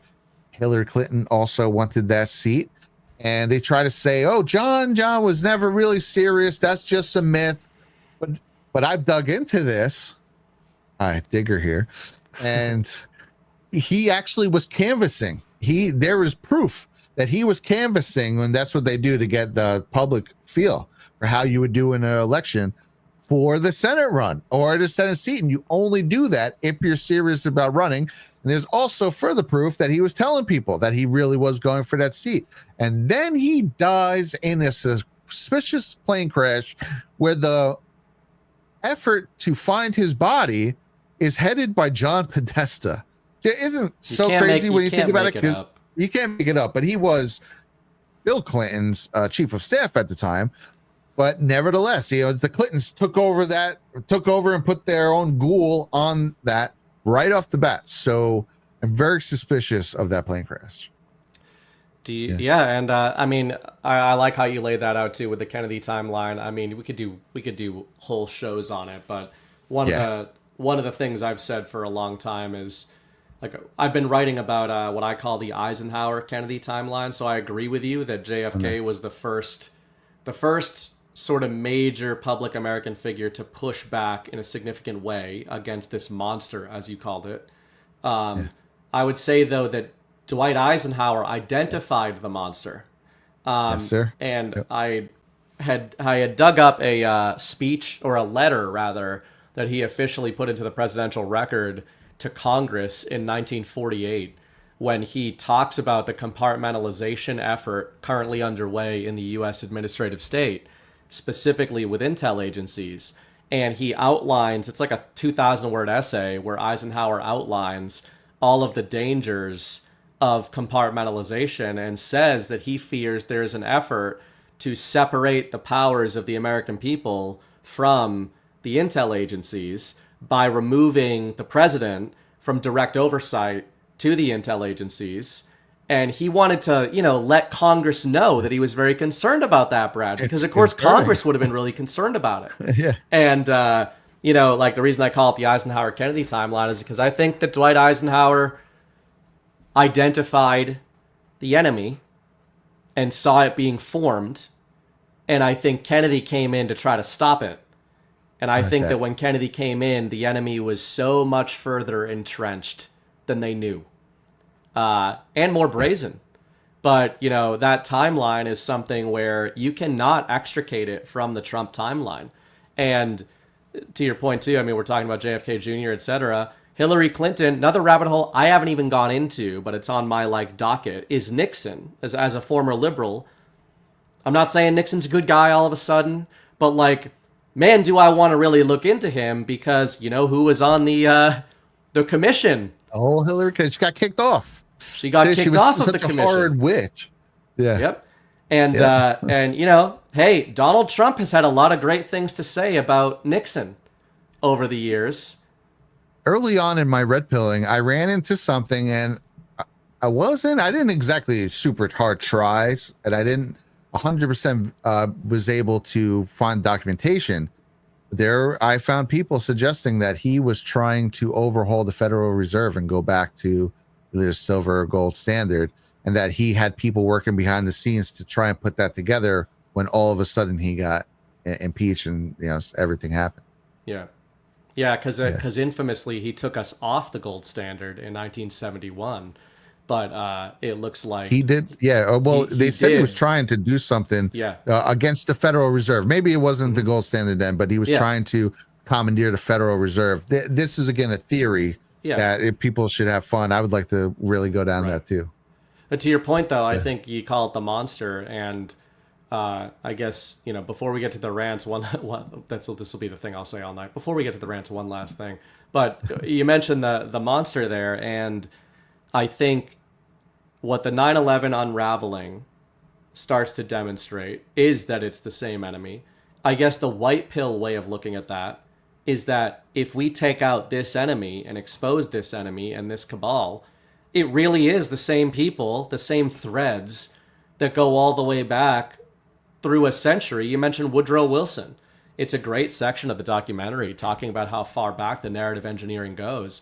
But some people might take that as a black pill, but oddly, I take it as a white pill, because I'm going, you know what? The cabal is smaller than we think it is. It's the same fuckers going all the way back. The same names. You mentioned Podesta, JFK Jr., you mentioned Hillary Clinton, Nixon, Watergate. You go back to, again, JFK Jr., you go back to Northwoods. It's George Bush Sr. with JFK, George Bush Sr. in the 90s, George Bush Jr. with 9/11. It's the same fucks every time. And I guess the white pill there is that if we start exposing them, then, that's a white pill. And then to toss it to you, fantastic thing you do in the documentary is you bring up some familiar names that are really familiar right now. And I wonder, what are those names? Did that blow your mind looking into it? Because I don't think they were that big at the time in terms of names. And what do you think is going on in terms of them being back in the central narrative right now? Yeah. Well, first I'll just say really quick, and James Comey was involved in the Whitewater investigation that they got off for. So all these people, they all, Comey's my homie. Sorry. Yeah, he's a real good guy. Comey. Yeah. Just kidding. Not going to age well. Some of these takes are not going to age well. I don't think that one's going to age well. But yeah, dude, a lot of the same things. So when I was doing my first initial day from the end of 2017 to the spring of 2019, one of the things I remember running into was that Robert Mueller was the freaking FBI director who conducted the investigation. Again, and nothing really came out. All the things we know about, all the conclusions about 9/11, again, were spoon-fed to us in like the first week. So what investigation did this guy do? And it's funny because over the years, I've tried to find him talking about, like, well, did he give a meeting in 2003? And every time he's given a meeting on it, all he's talking about is strengthening the intel communities, so we never have a breakdown of communication like this again. That's what he worked on. And again, that's just you can look at it both ways, because some aspects you do want them to be able to work together. If for the ones who are really actually protecting America, yeah, I would love them to be connected so there's not this big logjam. But then for the ones who are working bad, you hear people strengthening them and you're like, oh shit. So Robert Mueller, well, I remember hearing about that he's the guy who conducted the BS investigation. I was like blown away. And then you start getting into, I remember I was looking into the Patriot Act and I found it's like the 1995 terrorist omnibus. I guess he wrote it in 1994, but it was presented like very early 1995. Like, oh, Joe Biden is the one who is behind this.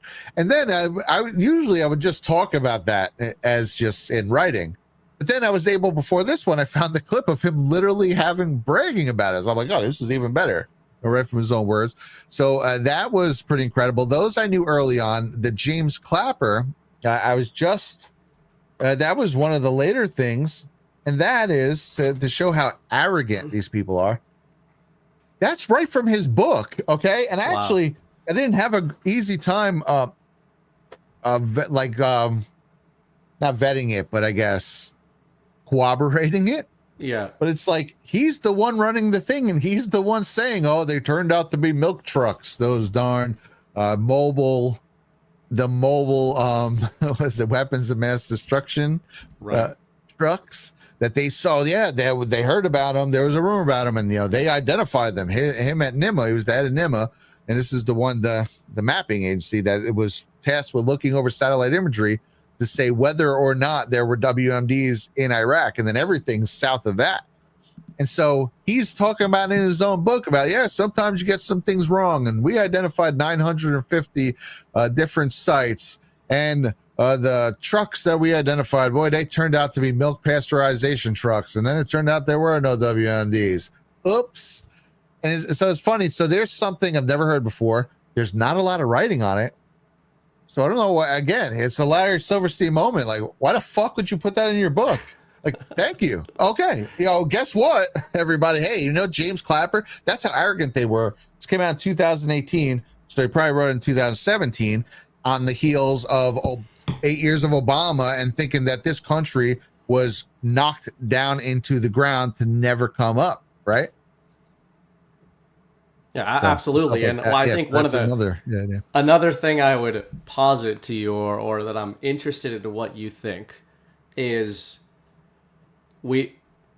part of the theme of your documentary, and part of what obviously the reason I started this show is I'm really interested in narrative engineering, narrative construction.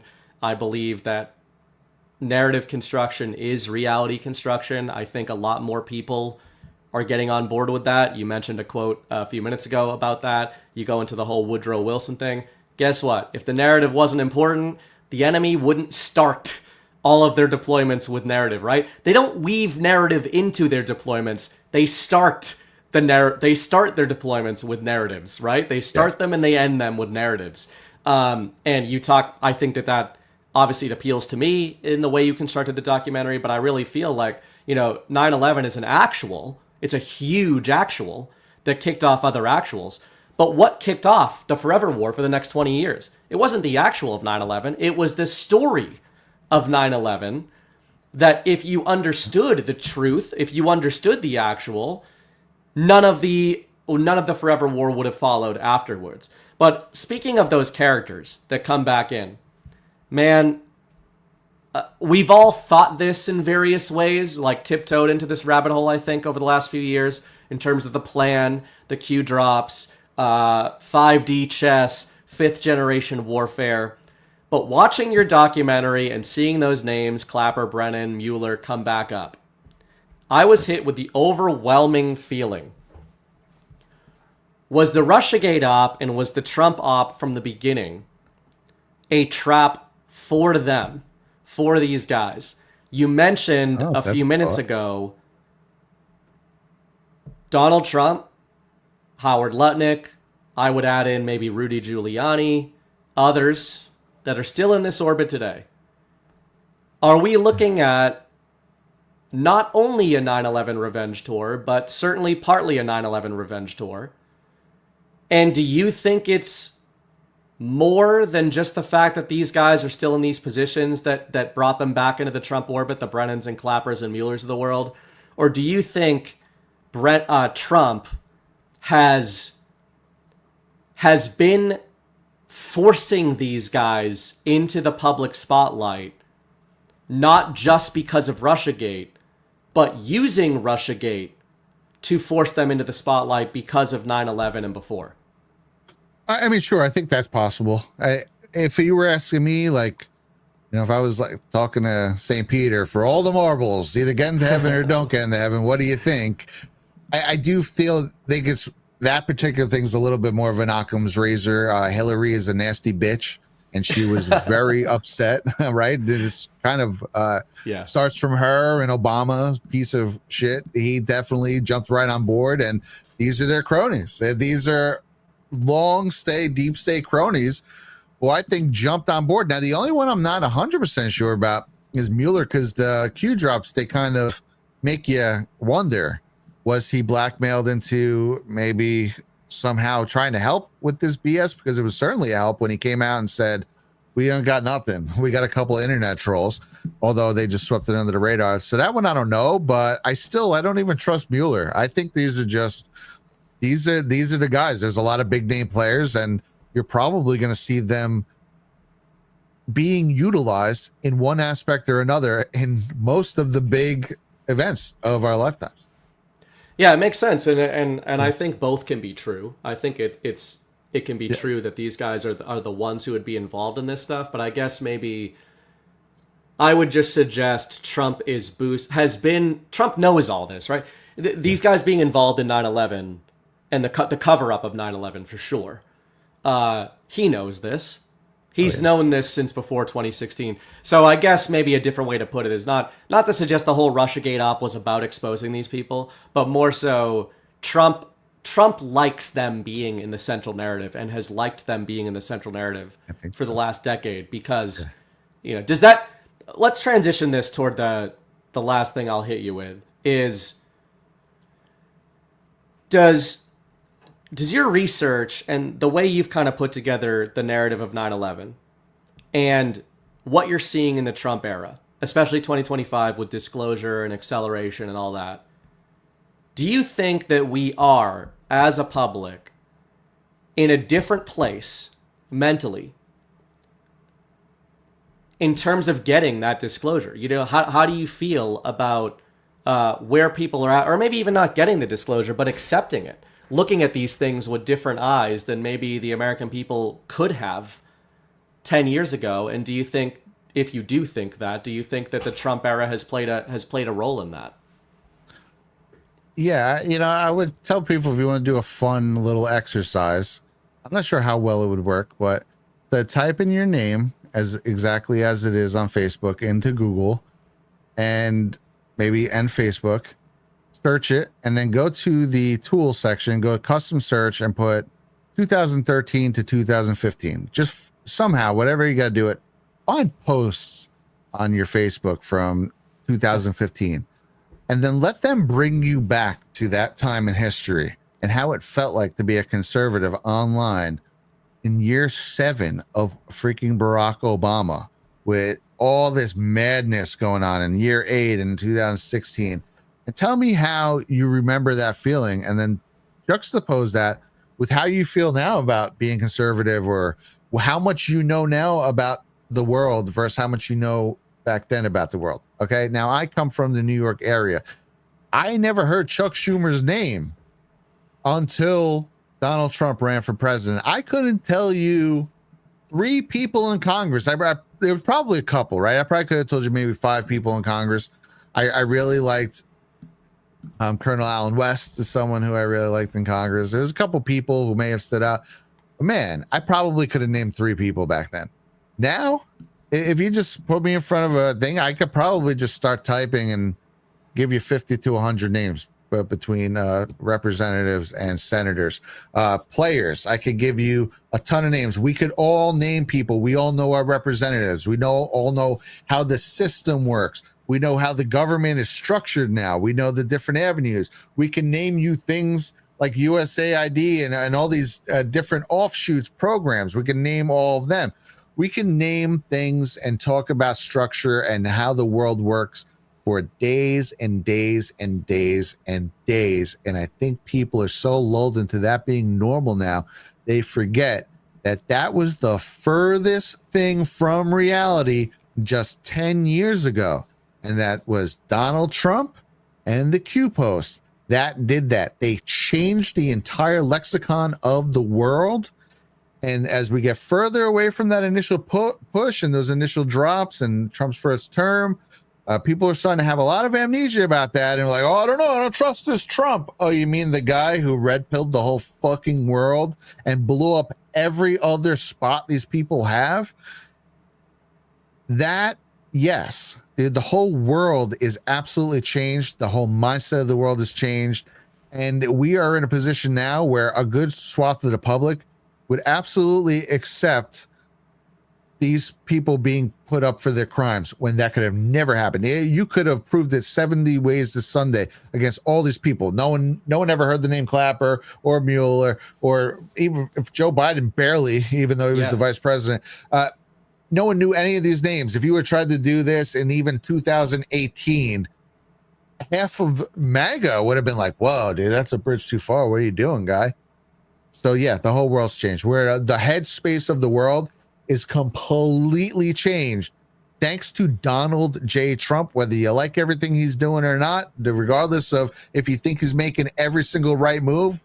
No one does. No one's perfect. That dude changed the freaking world forever. That's well said. We need to clip that out. And I would applaud what you did here and use it not just because of how great the documentary is and all that. It's following on what you're saying there. I had said this at the end of Guard Deadwood. You know, we're done waiting for permission, and that includes Donald Trump and Patriots. And I don't mean that as an anti-Donald Trump and Patriots take. In fact, what the fuck did you say? I feel so positive on the back of your documentary because I think it's a rallying cry. And if I want to put a white hat on as Donald Trump and Patriots, right? And I totally agree with how you laid that out, that we are in a different paradigm. We are in a different mass psychological battle space now than we were 10 years ago, hugely owing to the Trump movement, the Q movement, all that kind of stuff. But if I'm them, I have wondered, how do they want disclosure to take place? And I think we can take hints of this from Donald Trump and from the Q drops that obviously you're super well versed on. I think that what Brad has done here with this documentary is an example of, I bet, how they want these things to happen, which is Trump loosens the door, the Q drops loosen the hinges, right? And then we break through it. The American people break through it. Not because they're holding us back, Patriots are holding us back, but I think because if it comes from us, it's going to have a way better chance of sticking than if it comes down from on high. And I think that maybe that can get misconstrued at times when people like, Chris or John or me or whatever are saying like, listen, stop waiting for Donald Trump. That's not an anti-Donald Trump take or an anti-Q drops take. It's saying they weren't telling you to wait around. No. Yeah. If Brad got the wait around message from the drops or from Trump, he wouldn't have spent the last 5 years of his life on this dig, right? Because you would have sat there going, hey, they're going to bring down the golden tablets in 2025 or 26 and tell us everything that happened on 9/11. Maybe they will, but I would submit to you that if they do, documentaries like this and movements like this give them a lot of narrative shielding and a lot of impetus to do that, right? So maybe they do give some disclosure. We get this justice we're looking for, but it's a two-way street, right? It's a pincer move. Yes. And this is how we push from our side of the door. They need our side of the equation. I'm fully convinced. And again, I could always tell when someone hasn't read the Q drops, and then they'll hit me with the Q was Operation Trust, or Q was to get people to sit on their butts. And I'm like, oh, you clearly never read Q drops. The Q drops were literally like, fight. Don't stop. Keep digging. Go further. Oh, people would drop stuff on the board. I'm like, you talking about this with James Comey? They'd be like, no, dude, dig. Keep going. Yeah. And it literally told us over and over again while dropping informative. There was 3 layers. There was the informative layer that was just like, yo, check this out. And then rabbit holes abound. Then there was the kind of positive rah-rah layer. Like, hey, man, you guys are doing good. Love each other. Trust the plan. And there was that layer, and that's the only one that ever gets presented to the public, right? Because that alone totally is Operation Trust. But that was like 1 1/10 of the post. So all the rest of the posts were crazy information that I never even heard the name Rothschild. I learned the name Rothschild many times over from the freaking Q drops, and boy, those were some interesting digs into old Mayor Amschel Bauer. But nevertheless, I have some digs on those. I'll tell you that much. But who was literally was the original banker of the Illuminati? No big deal. Big deal, guys. I learned that from the Q drops. Those Q drops were deep. Okay, there was no way that wasn't a good person, an anti-deep state person who made those drops. Yeah. And you could always tell who doesn't know who says those things, because those drops. Also, the third part were a lot of, hey, get off your fucking ass and start helping us. Get in the game, bro. This is it. This is it. Now or never. And so I heeded that call, and I feel like I haven't slept since 2017, but that's all nothing. And it's cool, man. I'm down. I want to help. I would like to help any way I can. I think if there is a Q team possibly still out there watching, I believe they're still active behind the scenes. Well, I think it's the group of white hats behind the scenes around Trump, so they're clearly still active. If they were to be watching this, I think you'd be surprised at how willing we are all to jump in the board, and our talents are yours. So, damn straight, man. And I would say too that I think that there's pushback that can happen at times that we've talked about a lot this year, where you're right that there are some people that only grab onto like the trust the plan rhetoric, and they don't fit it into the larger context of what the plan was, which was an activation plan. And when I say toxic unity, there are some people who interpret the drops as being like, all we need to do is see what the drops match of whatever's on the news. And it's like, as you said, it's not a match game. It was an activation game. And I would suggest that Brad is a great example of what it activated him to do. Do you want to hang out for rants, or do you need really to go? Quick? No, I can hang out. Okay. Did you watch the math section or the several different dig math sections of Codex 9/11?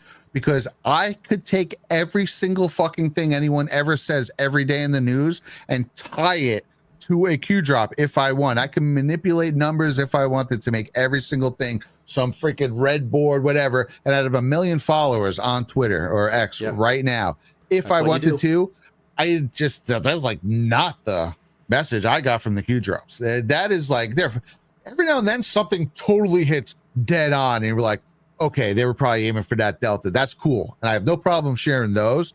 That definitely happens. I think they're definitely, when they get close to finishing something, they look around and say, hey, are we close to a delta? Because that'd be cool to hit it. I think they are trying it. I think they definitely do hat tips. Like Trump will post stuff and be like, oh, is that a Q thing in there? Oops.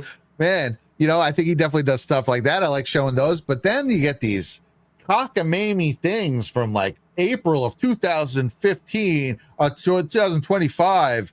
There's some little thing that happened and be like, 10 days of darkness. And then they're like 50 freaking red lines. Like, that's why people don't want to read the Q drops, bro. Stop it. Weird. Yeah, and people start their Twitter accounts in July 2024, and like you said, get 100,000 followers for just doing that.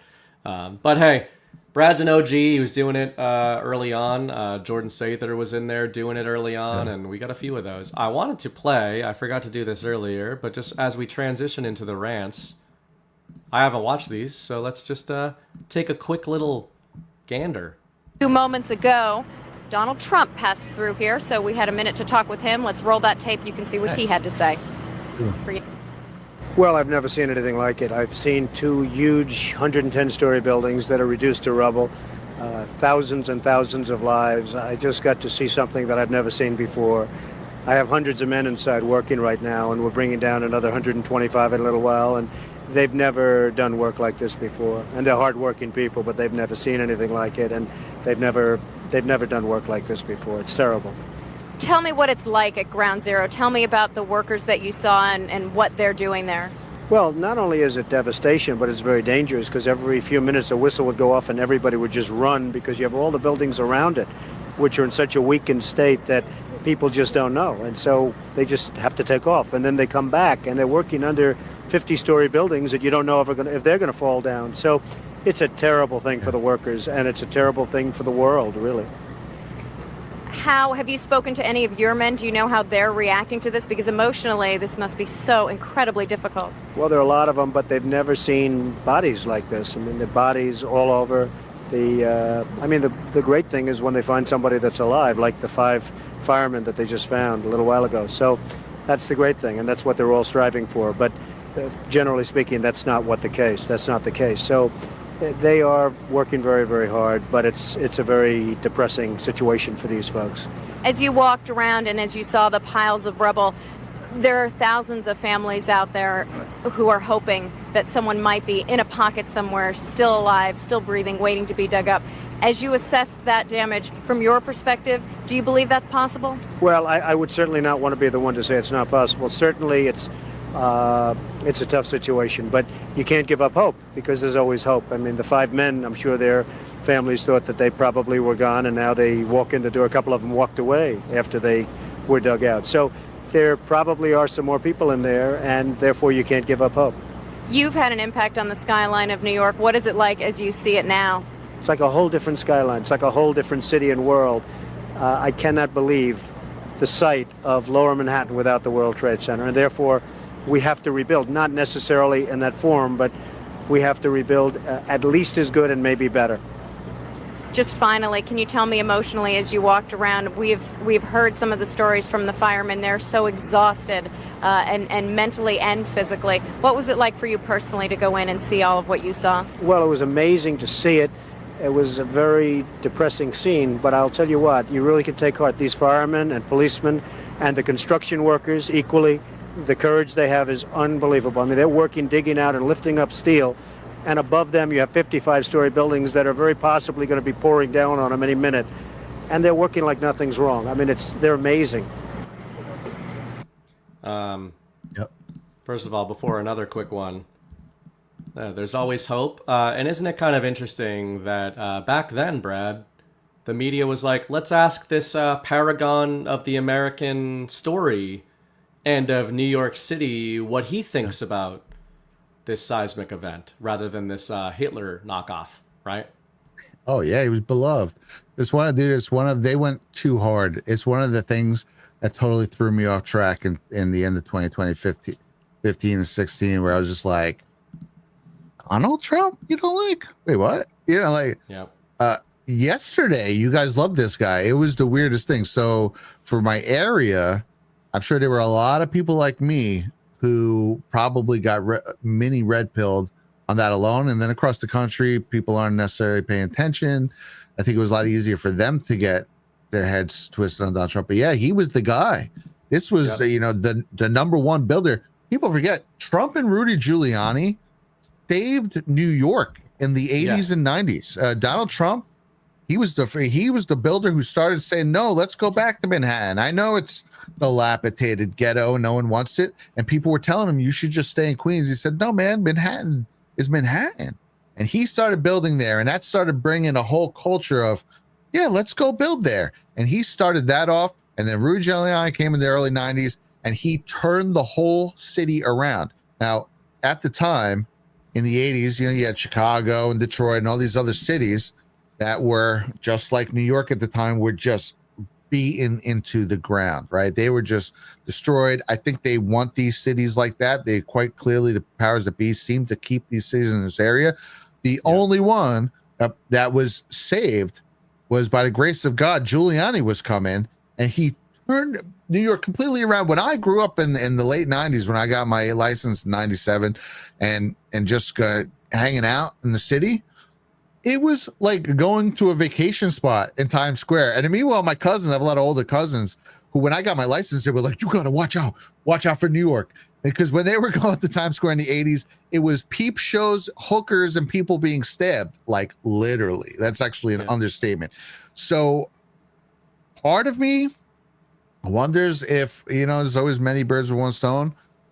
I think that part of 9/11, a little extra zinger, was to punish Rudy Giuliani for what he did. I think it was a little bit of punishment for what it was. And again, that's definitely not the main case, and that's just speculation on my part, but they cannot have been happy about that. And there's people talk about the cover up, and again, it's fair to run all these through, and no one has to necessarily come to the same conclusions I come to, but just living in that area, the let's get it all up and rebuild feeling was the public mandate. That wasn't Giuliani being like, get it all out of here now. That was everybody. People came from everywhere, from Long Island, from Connecticut, from upstate New York, from Pennsylvania, New Jersey. Everyone descended on Lower Manhattan and were like, let's go, man. It was the whole feeling of we're not going to let these people get us. And again, there wasn't even a feeling of, and it just goes to show how the fog of everything and the traumatic events just don't make you not think. There was no thoughts of, hey, we should probably do an investigation here. It was, we already knew. They already told us in freaking week one, it was Al Qaeda and Osama bin Laden, and we're going to freaking get them. And so, yeah, man, they're going to get them. Let's clean this up, and we're going to get them here, and we're going to rebuild, and we're going to rebuild bigger, and just give it on their face. That was public mandate. So there's a lot of people who they'll look back and were like, oh, Rudy Giuliani, he was the mayor, and while he was mayor, they got that steel out of there really fast, and that was part of a cover-up.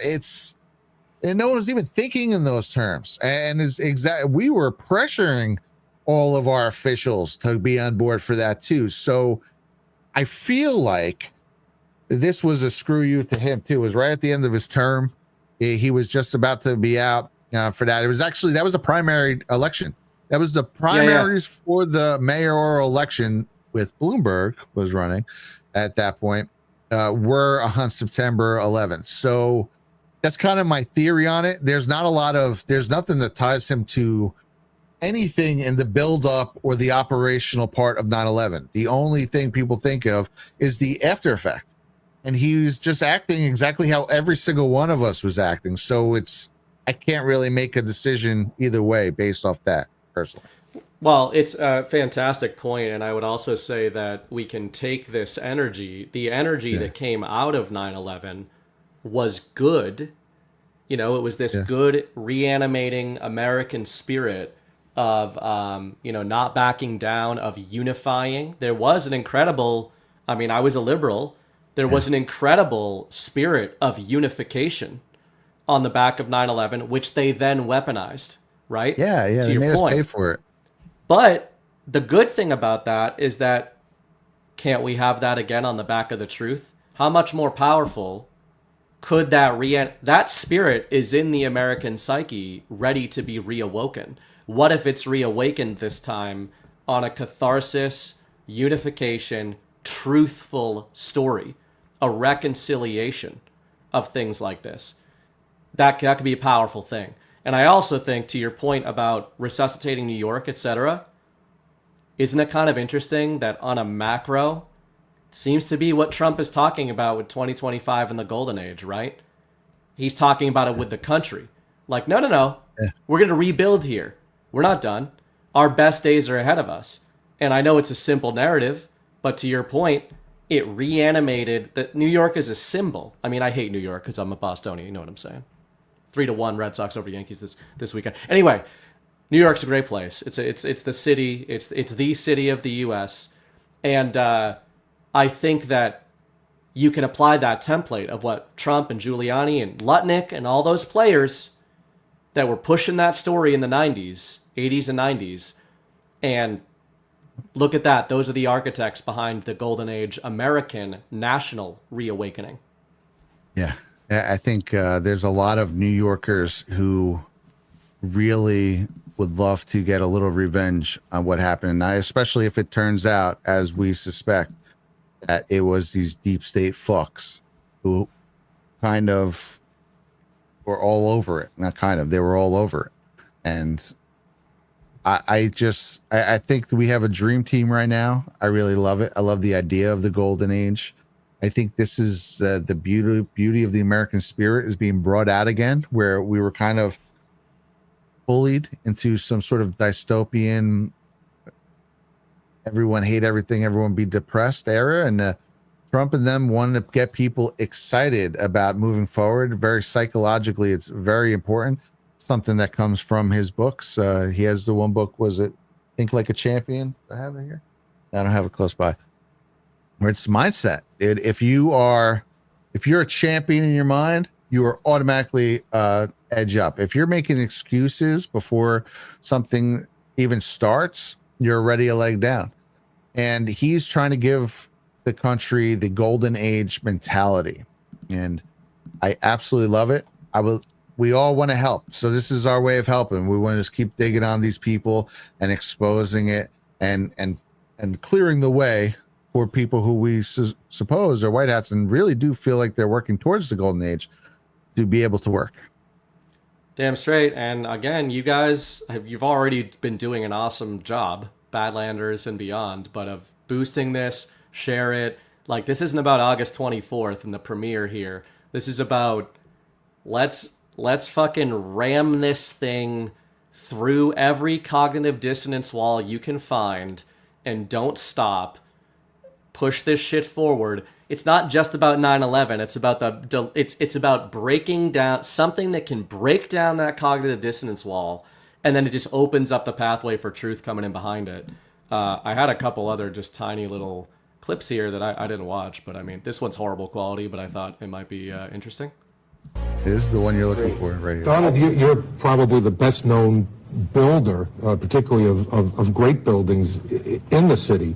There's a great deal of question about whether or not the damage and the ultimate destruction of the buildings was caused by the airplanes, by architectural defect, or possibly by bombs or aftershocks. Do you have any thoughts on that? Well, it was an architectural defect. You know, the World Trade Center was always known as a very, very strong building. Don't forget, that took a big bomb in the basement. Now, the basement is the most vulnerable place because that's your foundation. And it withstood that. And I got to see that area about 3 or 4 days after it took place because one of my structural engineers actually took me for a tour because he did the building. And I said, I can't believe it. The building was standing solid and half of the columns were blown out. I mean, so this was an unbelievably powerful building.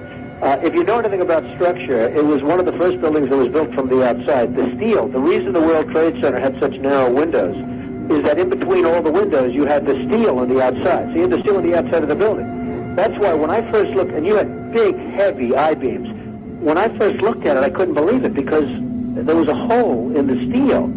And this is steel that was, you remember the width of the windows in the World Trade Center, folks. I think, you know, if you were ever up there, they were quite narrow. And in between was this heavy steel. I said, how could a plane, even a 767 or 747, or whatever it might have been, how could it possibly go through the steel? I happen to think that they had not only a plane, but they had bombs that exploded almost simultaneously, because I just can't imagine anything being able to go through that wall. Most buildings are built with the steel is on the inside around the elevator shaft.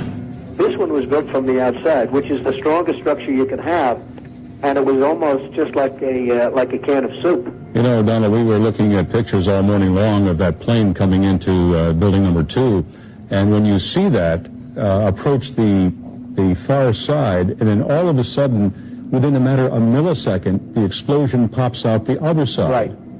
I just think that it was a plane with more than just fuel. Man, I mean, he might as well have been reading from the Zerbo script there. And then last one. Donald Trump, never one to shy away from controversial comments, isn't starting now. The reporters are calling all day, all night. They want to find out, did Trump make a mistake? Now, Trump is saying he watched from his Manhattan apartment as people jumped from the Twin Towers on 9/11. I have a window in my apartment that specifically was aimed at the World Trade Center because of the beauty of the whole downtown Manhattan. And I watched as people jumped, and I watched the second plane come in. While people were seen jumping from the towers that day, Trump's apartment in Midtown is roughly 4 miles from where the World Trade Center's towers stood. Many people jumped, and I witnessed it. I watched that. Trump also stubbornly defending his widely debunked claim that there were large crowds in New Jersey celebrating the day of the 9/11 attacks, pointing to a line in a Washington Post story published a week later that said law enforcement had detained people allegedly seen cheering on rooftops in Jersey City. Holding tailgate style. Tailgate. You know what that means? Tailgate. That means football games, Ohio State, thousands of people in parking lots, on roofs. While government officials and even the reporter who wrote that story say the investigation uncovered no such celebration you're a Trump bad points to his investigator, Twitter 'cause I've followers uncovered as it. evidence to the contrary. So all of a sudden, I'm getting all of these tweets. I saw it. I was there. I was this. But I saw it. I saw it. The GOP frontrunner's dubious claims don't appear to be damaging him in the eyes of voters. A new Quinnipiac University poll shows Trump leading the field with... Anyway, you get the point. Well, first of Conspiracy all, theorist president. They've already released information. You got the dancing Israelis who were caught in a freaking box truck that was linked to the Mossad spy ring that was in the lead up to 9/11. And the box truck had a picture of the towers and a plane on it. Okay, so there's that. And then there's also proof of the dancing Muslims in Jersey City. I believe that's what he's referencing. And there's even a call-in right on 9/11 from the Howard Stern show where people are calling in and talking about it and how they're dancing right in front of me. This is disgusting. What do I do? So there actually is proof that went down. And then, there's various other things too. But, yep, that's that claim is absolutely true. Actually, it's been debunked, Brad. She literally just said it's been debunked. So fuck, I please missed stop that part. being irresponsible. I'm sorry. All right, man. Let's get into some boosts and some rants. Urban Movers, Cajun. Yep. We had one from, and again, guys, if you want to support Brad specifically, badlandsmedia.tv/codex911 or go to badlandsmedia.tv/boost, select Codex 911, send him a boost. You're going to have to do like a 6-hour stream. On I'm not sure how to go about that just yet because there are, you guys, man, you're just like blowing my heart away right here. It's just incredible the love that has come in, and they are just endless. And I've read every single one of them. They've all touched me very deeply. Abby, we're like, all the nice things you guys are saying, we're literally like reading them to each other for days and days and days now. And so now I'm going to figure out a way to thank you guys for that. And it's just incredible. Amazing to see. It's super cool. We're all so happy at Badlands. Like this is a Brad project, but it just, this audience to boost it. It's like the core boosting it out. And then the truth community is boosting it even more. And man, we didn't have to beg people to like support Brad for this. They just started freaking doing it right away. And like you said, it just continues. And man, if that isn't like a marker of just you put it out, Brad didn't ask for anything. He didn't ask for money. He didn't ask for anything. And man, it's really cool to see. It's awesome. For this show tonight, got a boost here from Fire Day 55, who sent $55 over and said Brad's Codex 911 was nothing short of incredible, and the narrative is my favorite Badlands show. Thank you very much. I hope you guys enjoyed tonight. CB sent $20 over. Always enjoy the BB and Zerbo combo. The documentary is excellent. Thank you for the 800,000 hours of research, Brad. Anytime. All right, we got some rants. Sassy Gal, $10 says, wow. The Meerkat, $10. Well done, Brad. I saw the Meerkat donating as well. I know so many of you guys donated to Brad directly as well. Takira, $20. Thanks, Brad. Bean Moss, $20. Thank you and God bless you. Buzzballs, $20. Thank you for your hard work. Excellent job. Sooner Nomad, another $20. Thank you, Brad. Amy Christine, a $10. Brilliant work, Brad. Absolutely incredible. Congrats. And guys, Brad does get Rumble Rants from this as well. But again, please go to those other links and support. These all came in like as the show was starting. Sound Princess. I was told on Yahoo Messenger on 9/10/11 who is a Muslim WTO in a Muslim chat room I was lurking in. I asked my family, what does this mean? They said it means you need to get off the internet. I don't know. There is something with pagers. There was it says there's there's so many things about 9/11. It's hard to keep up. But there was something like an Israeli pager company where some people got messages to tell them to stay home from work that day.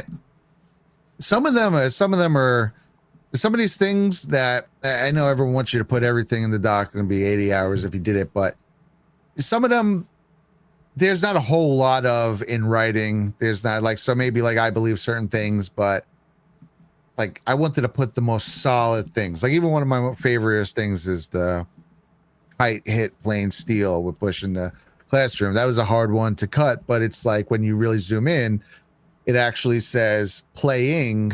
And it doesn't say hit. It says kit. It doesn't say steel like steel beams. It says steel like a thief. So it's like technically slightly different. And so I still feel that's an incantation. These people are very much about the occult. I mean, there's skull and bones and all this stuff.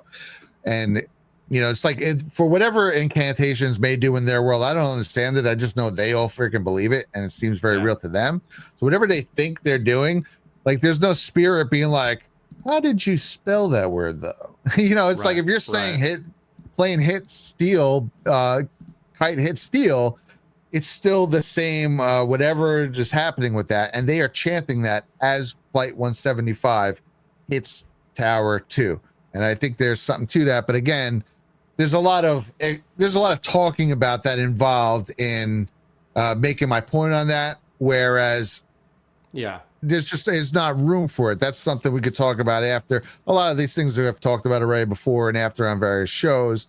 And that's going to be part of the fun of this moving forward too.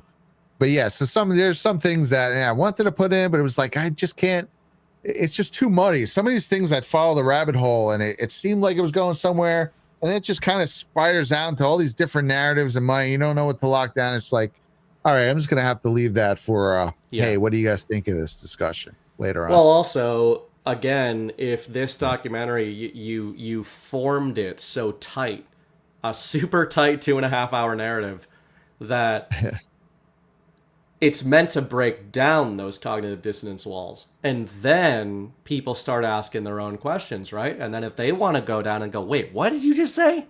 You said they were chanting what? And then, hey, if you want to go down into the occult stuff, I like the way you frame that too. We don't know if there's anything to it, but they think there's something to it. And it's worth considering. But I think you made the right choice of not focusing on that. You don't want like escape routes. That's what I had said right after the documentary. I was talking to John at Deadwood right as it was ending. And I said, he left no escape routes. There's no escape routes out of this documentary. Like Clockwork Orange style. Yeah. Yep. So, and like you said, that's the chanting. There's escape routes out of there. There's like, oh, now you're going into occult shit. You don't know what it was. Who knows what this was splice. There's so many escape routes. And you didn't leave people escape routes in this, which is good. Just lurking. Yeah, I mean, the escape routes, for without a doubt, you got to cut that off. I just tried to get the most solid stuff. Once you break the narrative is broken. Then you can look into whatever you want after that. But there are enough solid narrative breakers out there to where those need to be presented. And I tried to make a very tight thing that you can share that's very backed up and vetted.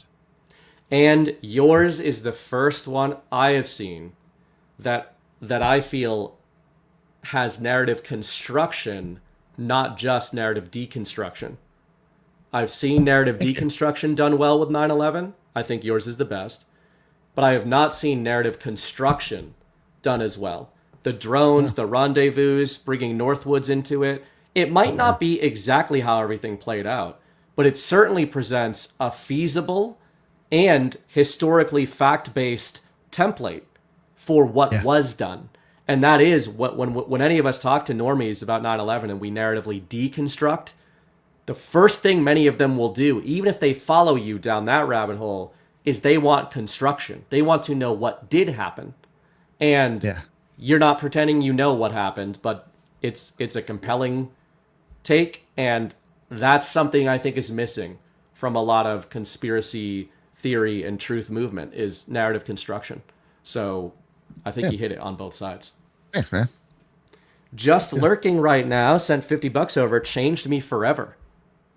I don't know if you're talking about 9/11 or Brad's Codex, but either way, awesome. R. Stenger, cool. $20. Brad, awesome, mind blown. And another one, BB, you're awesome too. Thank you. Appreciate that. Bravest, $20. Brad, I'm blown away. As a guy who went through this on a personal level, I gotta thank you.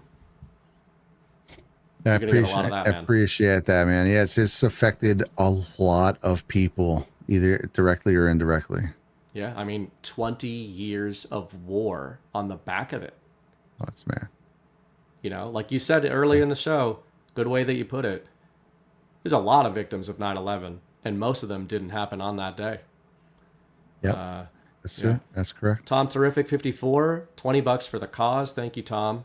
Ash, our biggest barrier to truth is the people's trauma bonding to the official narrative. The October 7th connection was crazy to me. Israel's 9/11. Right, and that's the day we entered Afghanistan. Yeah, and you wonder, there's some symbolism going on there. They do try to line things up. We know this. Yep. I did not know that, Ash. He says bravest was FDNY on the day, in case you missed it. Wow. I know that. So, yeah, maybe we'll have to get his story one of these days. I have a guy, is FDNY Mike, Chief Mike, that he's been in my chats for years and years, and he inboxed me. He had seen it in GART, and he was like, man, you know, I have an experience. I don't know if he was there directly or if he just knew people, but I'm going to get him on where we're going. Awesome. We'll go all after dark one night, and we're going to, you know, let him tell a story.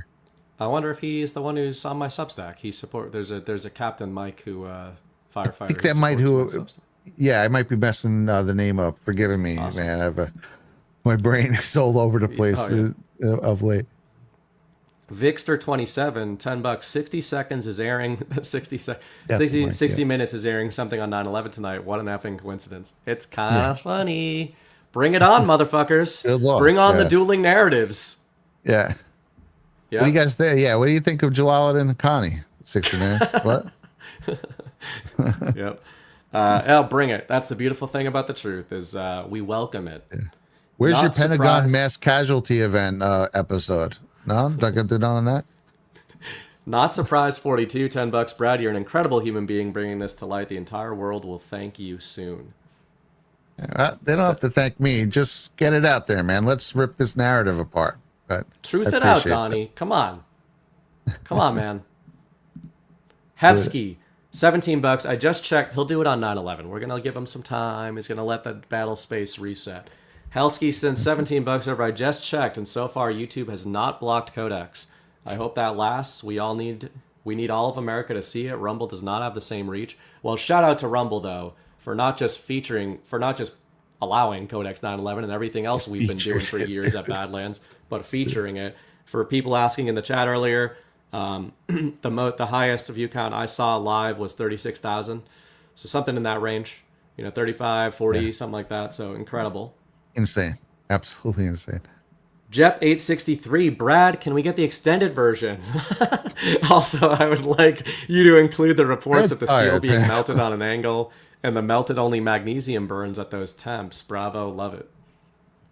Oh yeah, where they found the beams that were cut on the angle. Yep, very compelling, very indicative of a controlled demolition.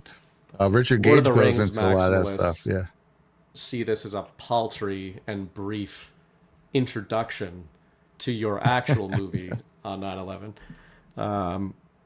Jep, fixed bayonet, $30. I couldn't help but notice the news had attack on America all over the screen before the buildings even fell. They set the narrative very quickly. Great job, Brad. Damn straight. Aunt Samantha, JFK to 9/11, A Rich Man's Trick is another good documentary on YouTube, but Codex 9/11 added so much more detail. Thank you, Brad. Yeah, thank you. I've heard so much good things about that. I really need to watch it. So I think that is a ultimate compliment. Yeah, man. Check it out, especially because you kind of tiptoed into the JFK angle there. And I would say Rich Man's Trick focuses more on JFK and then kind of like bookends with 9/11. Oh, cool. Okay. I find the 9/11 section. Yeah. Yeah. I find the 9/11 section of that documentary to be a little weak.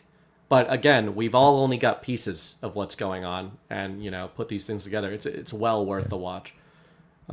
Joanne Coach, Brad and Burning Bright. My moment was when Brad pointed out the lack of onboard plane noise on her phone call. I became one giant goosebump. Yeah, very strange. Very strange. And it's funny, that quick clip where here's what the back of a plane sounds like. Yeah. I took that in 2022 with thoughts of that exact, eventually when I made this, I'd have that clip. No way. And that's unamplified. I purposely did not touch that volume at all.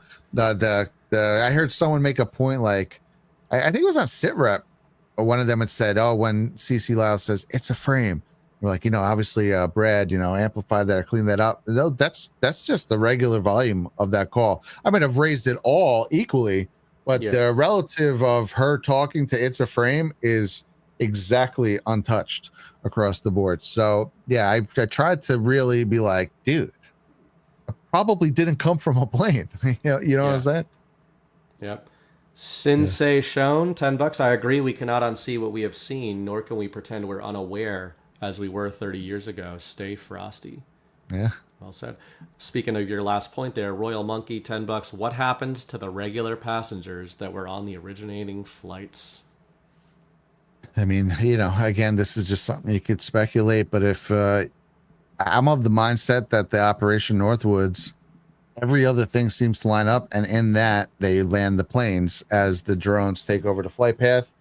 They say that the original planes with the passengers would be landed, and that one, its passengers were carefully picked aliases, so I assume they just go on their merry way. And this one, I think they were probably handed things to say, guns, call your freaking, go ahead, start making calls, plane's hijacked, here's what's going on. If you do this right, maybe we'll get out of here or whatever. But either way, I think those phone calls were made under duress, and then I assume they probably killed them, the people. Yep, I would agree. We don't know, but I would agree. I like Cam's comment in the chat. Brad made the movie that should end JFK to 9/11, Everything's a Rich Man trick. I agree. That would be a good splice. If nice. you took the JFK section of that movie and stop it at the transition to 9/11 and just start Codex, that's going to be like a truther magnum opus, because I don't... That one doesn't really get into 9/11 stuff the way we do.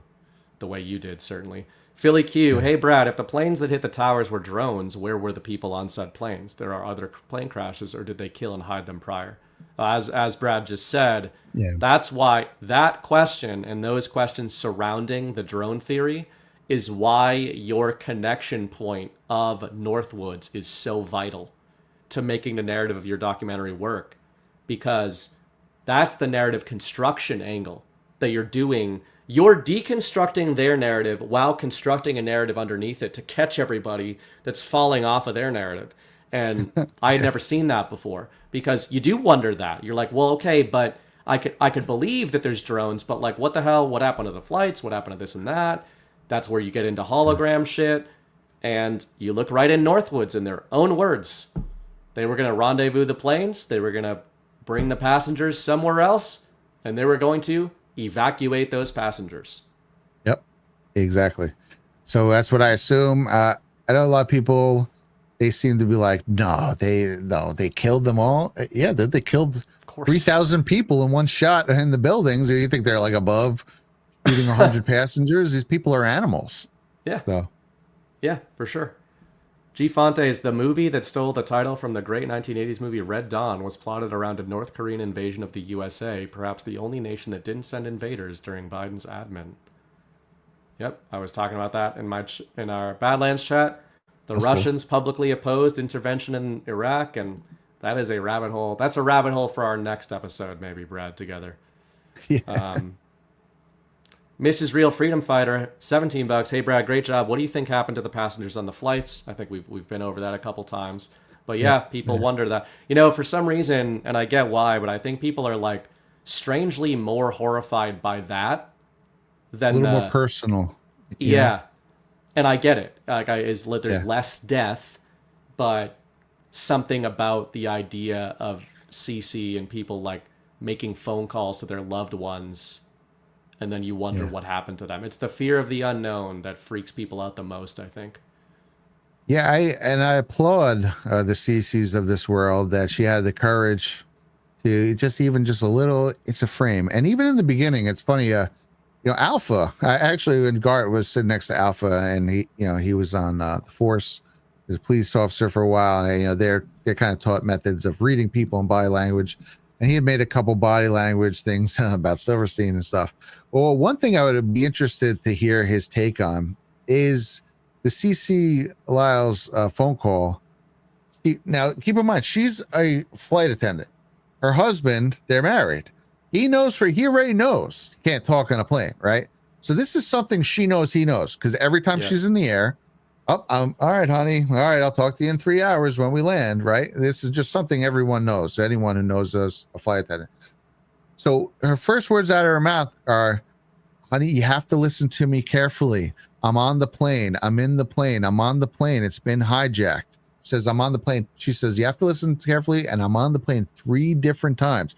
But I think that's her telling her, listen carefully. This doesn't make sense. Bullshit, dude. Yeah, like, gotta listen to what I'm saying now. We've been hijacked and blah, blah, blah, blah. And then when she pretends that you can hear her fumbling with the phone as she's hanging it up, it goes pop, pop, pop, pop, pop. And that's she goes pop, pop, pop. It's a Frank. Pop, pop, pop, pop, pop. And so she was desperately, I look at someone like her who probably felt like, it seems like she read the writing on the wall and probably knew what was happening. Knew what was going to happen. And she still had the courage to get that out. So that, that is just really heroic to me. Yeah, well, God bless you, Cece. And and maybe it's going to take a long time, but as Brad has been saying, we're not going to stop. Not going to stop till there's justice. And you know, for people that also ask, like, why would you do it even under duress if you knew what was going to happen? And I would just suggest to you pretty logically, something like this happening would be absolutely crazy. So, and I would submit that you wouldn't even be in that much shock in their situation, right? You're on a plane. There is no hijacking, right? I bet what happened is you just landed somewhere. All of a sudden you descended and you landed, right? That's you don't know that there's a rendezvous. Like, you don't know any of this stuff is happening. You're on a plane. Right. You land at an airfield and you're like, what the fuck is going on? Right? And then the pilot and a bunch of official looking dudes are like, hey, come over this way. This is what you're going to do. You don't even have to aim guns at these people. Yeah. You could say, we're conducting an important exercise for national security, or, hey, there's a threat right now. There's a national security threat. Like, there's some way you can communicate these things. And even if you did do it under duress, which you might have had to, given that you need them to make these calls to their families saying something that these people know is not true, you give these people some daylight, right? Like, you give them daylight. And I think you're right about Cece. The reason we didn't hear other passengers warn their families, first of all, calls that explicitly warned their family members are never getting out, right? Maybe there were people that were like, this is bullshit. Well, guess what? Click, boom, you're done. All right, next. Sure. Yeah. And Cece managed to do it. She managed to get it through, I think, in a clandestine manner. I think so too. And dude, you bring up a great point too, because a lot of them say in the calls, we just heard planes were flown into the towers. So when you're on the plane, you're getting updates on world events. Like, I don't know anything when I land of what have happened in the last 3 hours. Typically, unless I bought the internet package, and that certainly didn't exist. Smartphones didn't even exist back then. So you tell me in 2001, they already knew, like, in real time live events that were happening. So that's interesting. But to your point, another way that it could have went down is they land the plane in a field. Official men come on and say, all right, guys, we need your help. The terrorists have just attacked New York. We need to push back on the narrative. We need to show them, all right, you guys, we're going to have you call your loved ones and you fought back and this is that, and they, all right, we're going to do this. So we're going to do this for America. That's how they got all of us to be okay with the war. Yeah. They told us what happened and we're like, let's do it. You do whatever you got to do. So they could almost be like, oh, I'm going to help. I'm going to be a part of this. Yeah, it's great. And then we'll get you home. And then, home winds up being nothing. But that could, another way, it sounds like what you're implying, right? There could be any number of ways. It's just to say that there's any number of ways besides aiming a gun at somebody's temple to get them to do something like that. Yeah. And I think she was wise and she read the room in a certain way. And again, there were probably others that did, and they were probably less subtle about the warnings that she was. And guess what? We're never going to hear those phone calls. Yep. So, well, first of all, you're only going to hear which ones were made messages. A lot of them, a lot of the calls, there's no voiceover. It's just someone saying, hey, I got a call from so-and-so. And then if those people, maybe they're scared to even say, like, maybe a part of they were like, they could have been warned and said, you can't say nothing but this is fake or something. And maybe they read the room when their family member never came home, but they're not going to give their official deposition to the FBI and be like, they told me it was fake. They're like, yeah, you know, and then they, even there on their end, you know, any number of things can happen. But one thing that's for sure is those calls weren't made from the air. It's so, they like so adamantly argue these points. Like it was the earphones, or they were low enough where the cell phones did work, and they make all these points. You're like, no, bro, hi, 2025, we still can't do this. This is like that's like the moon landing part of 9/11, where we're just like, we're still not back to the moon. What? Like I still can't use a cell phone when these things. This is a supercomputer. This thing is 100 times more powerful than my actual desktop in 2001. And you tell, I don't know, it's freaking ridiculous. Oh yeah, it's amazing. But that's the power of cognitive dissonance. Yeah, that's how it works. Gallant won $20. Brad made a good point about the extreme fear being used by presidential candidates. For example, the 1964 campaign, LBJ's TV political ad, Daisy. Interesting. I'm not sure if I'm familiar with that. I think everyone's in agreement that Lyndon B. Johnson is an evil human being. Yeah. Oh, yeah. And a Democrat, no less. Can't believe there's bad Democrats. Here we go. Congress in Washington, D.C.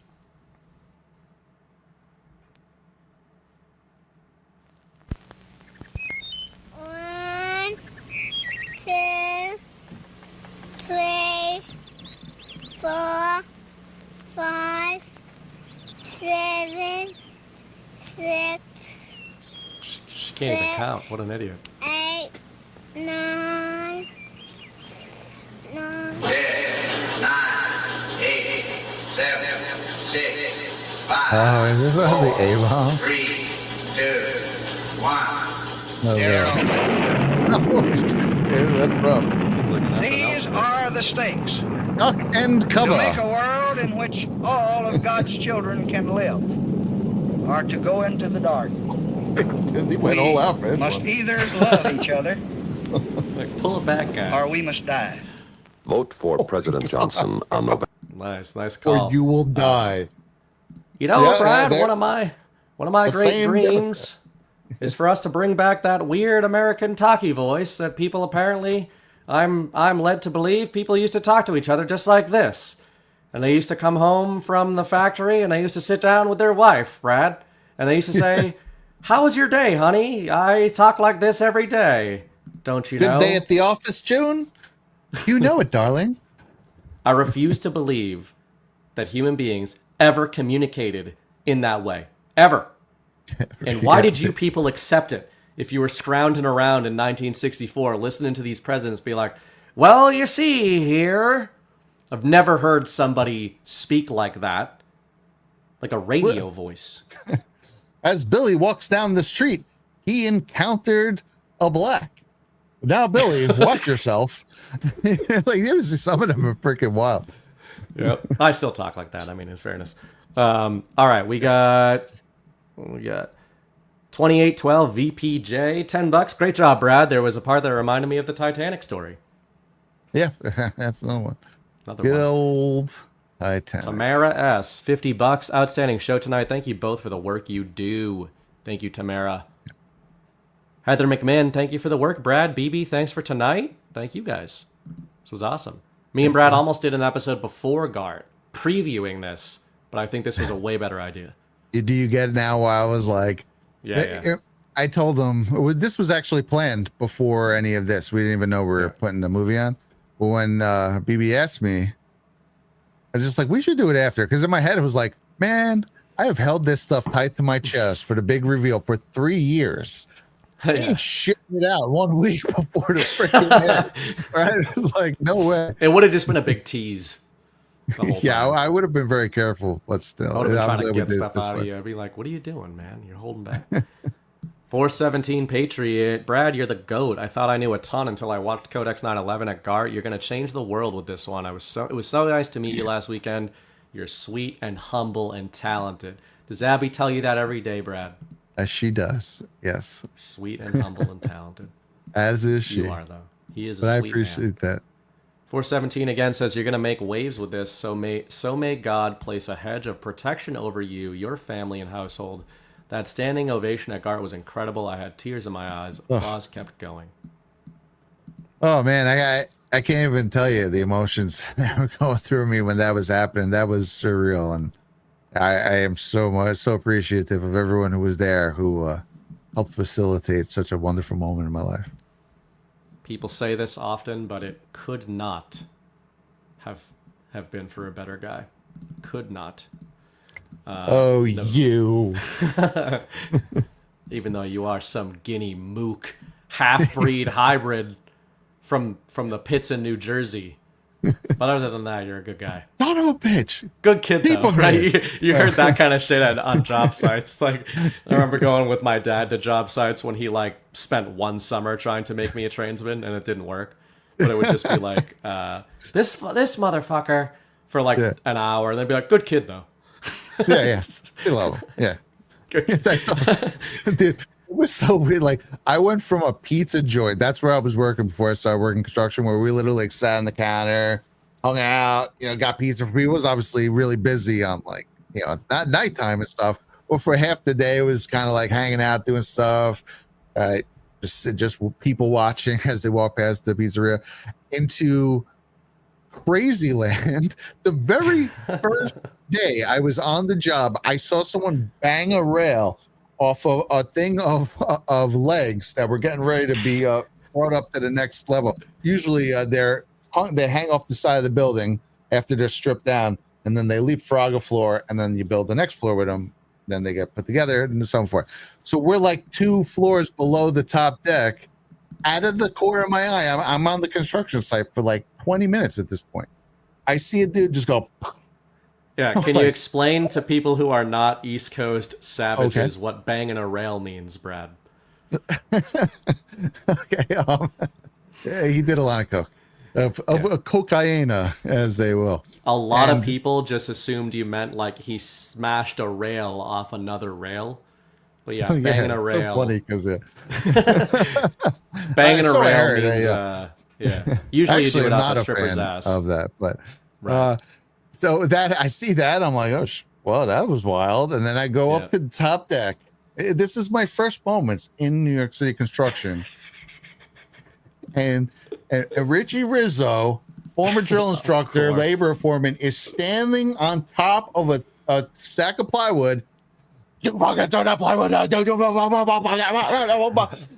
then John Vecchione, the head of the carpenters, I better not see you on your knees unless you're sucking a dick. Get the fuck out. And I'm like, this like, hey, I'm going to work some construction, And I'm like, they make my kids cry. God, that was the first day of construction for me. Yeah, and, your lunch pail. Yeah, I brought my hammer, and I literally brought my hammer. And in the office, they were like, "You're not gonna need that. Here's a chalk box and a plumb bob." I didn't even know what I was showing up for half day. I mean, I knew I was going to do surveying work to an extent, but first they break you, and then they rebuild you into a savage. Oh man, what a wild ride, dude! I love it. That's the real Donald Trump. He lets it out sometimes, but that's the real Donald Trump. That's the one we love. Nevada Runner, $5, sends over some thumbs up. Ash, it's currently 271,000. I see 270,000. So somebody took $1,000 off of the view count. Little shady. That's not very nice.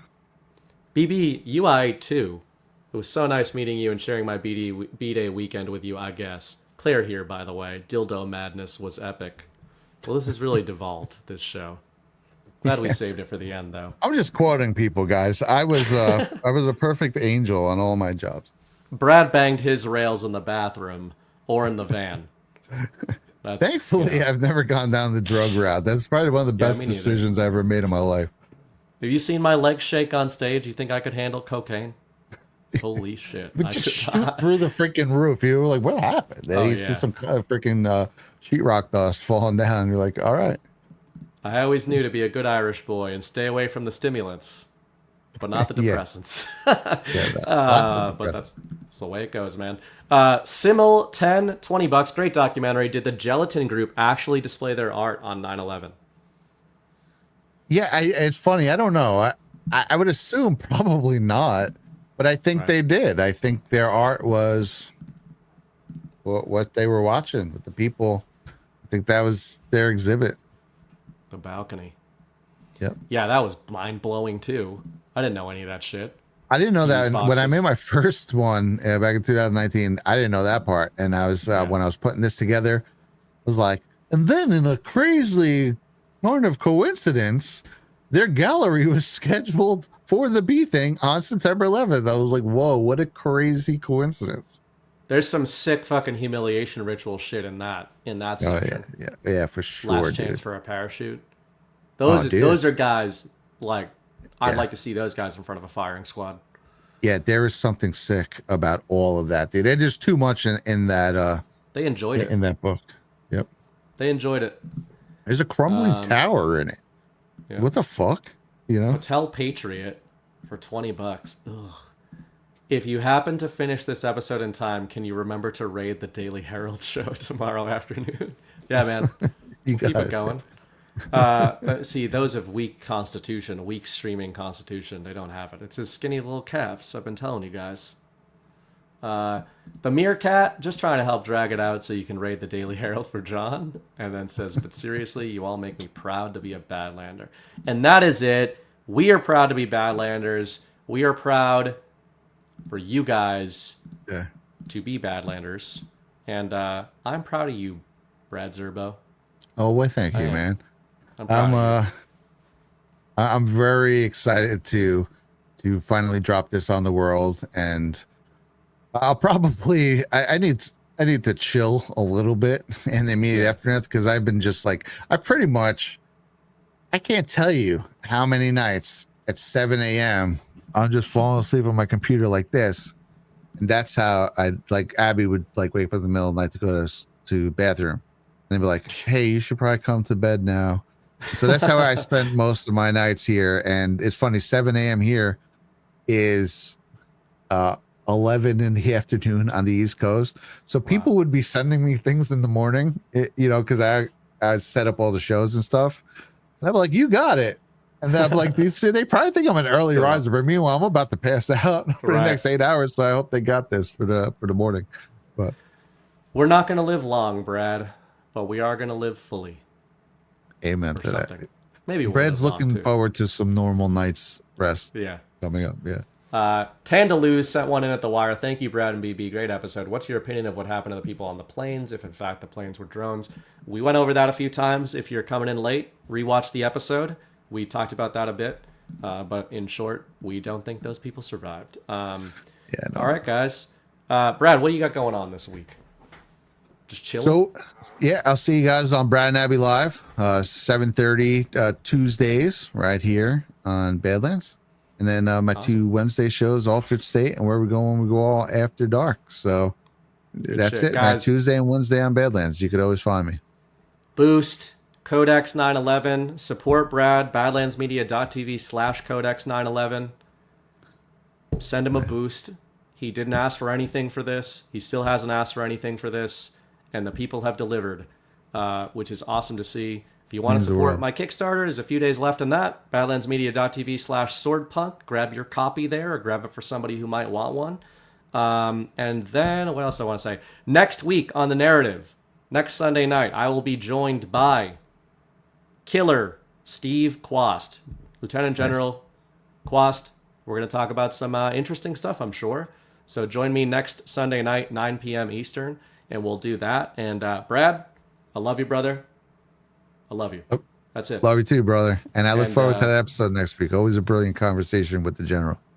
Thanks for joining me. Thanks for doing this. And I will outro with the intro as always. And Brad, you can maybe pretend to go to bed or whatever it is you do up there in Alaska. But I will see you soon, man. Right on, brother. I'll see you soon. Thanks for watching, guys. Peace.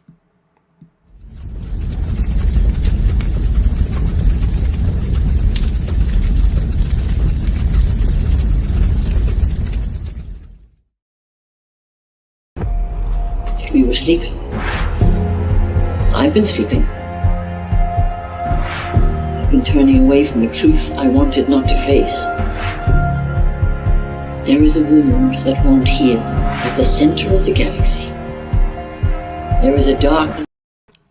Hold up. My darling Sherry caught me, and I'll have OCD all night about this. I didn't fucking do my sign-off. Bad karma there. So we're going to restart the narrative now. We're going to do another 4 hours, and then I'll do my actual sign. No, okay. As I always say, the war is a story. The story is a war. Act accordingly.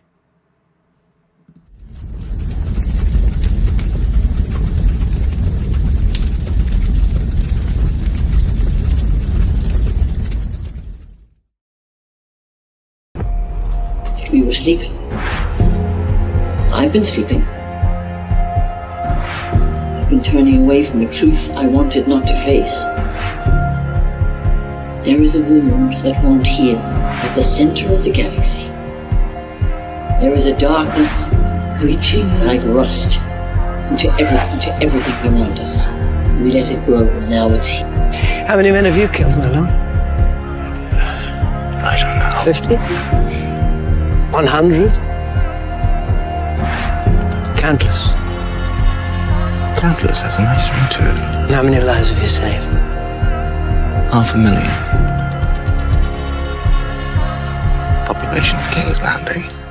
Tell me if your precious Randy commanded you to kill your own father and stand by while thousands of men, women, and children burned alive, would you have done it? Would you have kept your oath then? Our time has come. We prepared.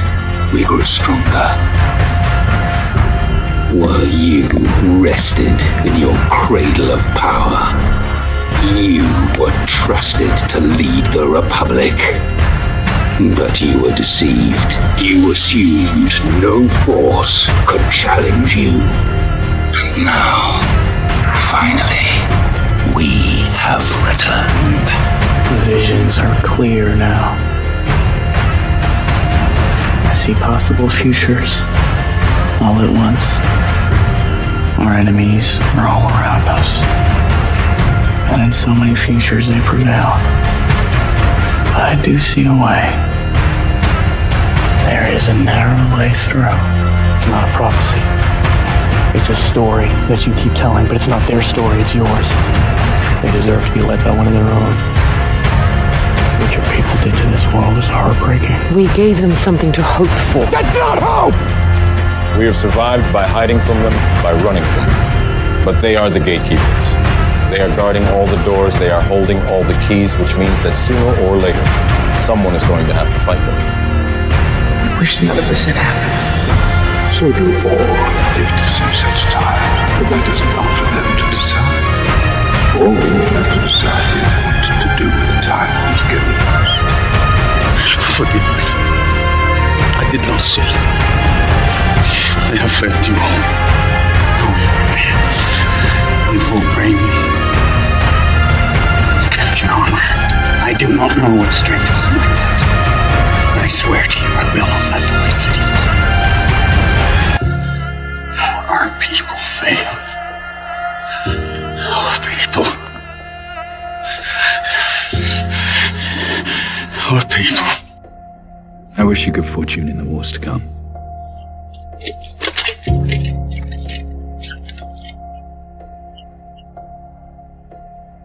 And now it begins.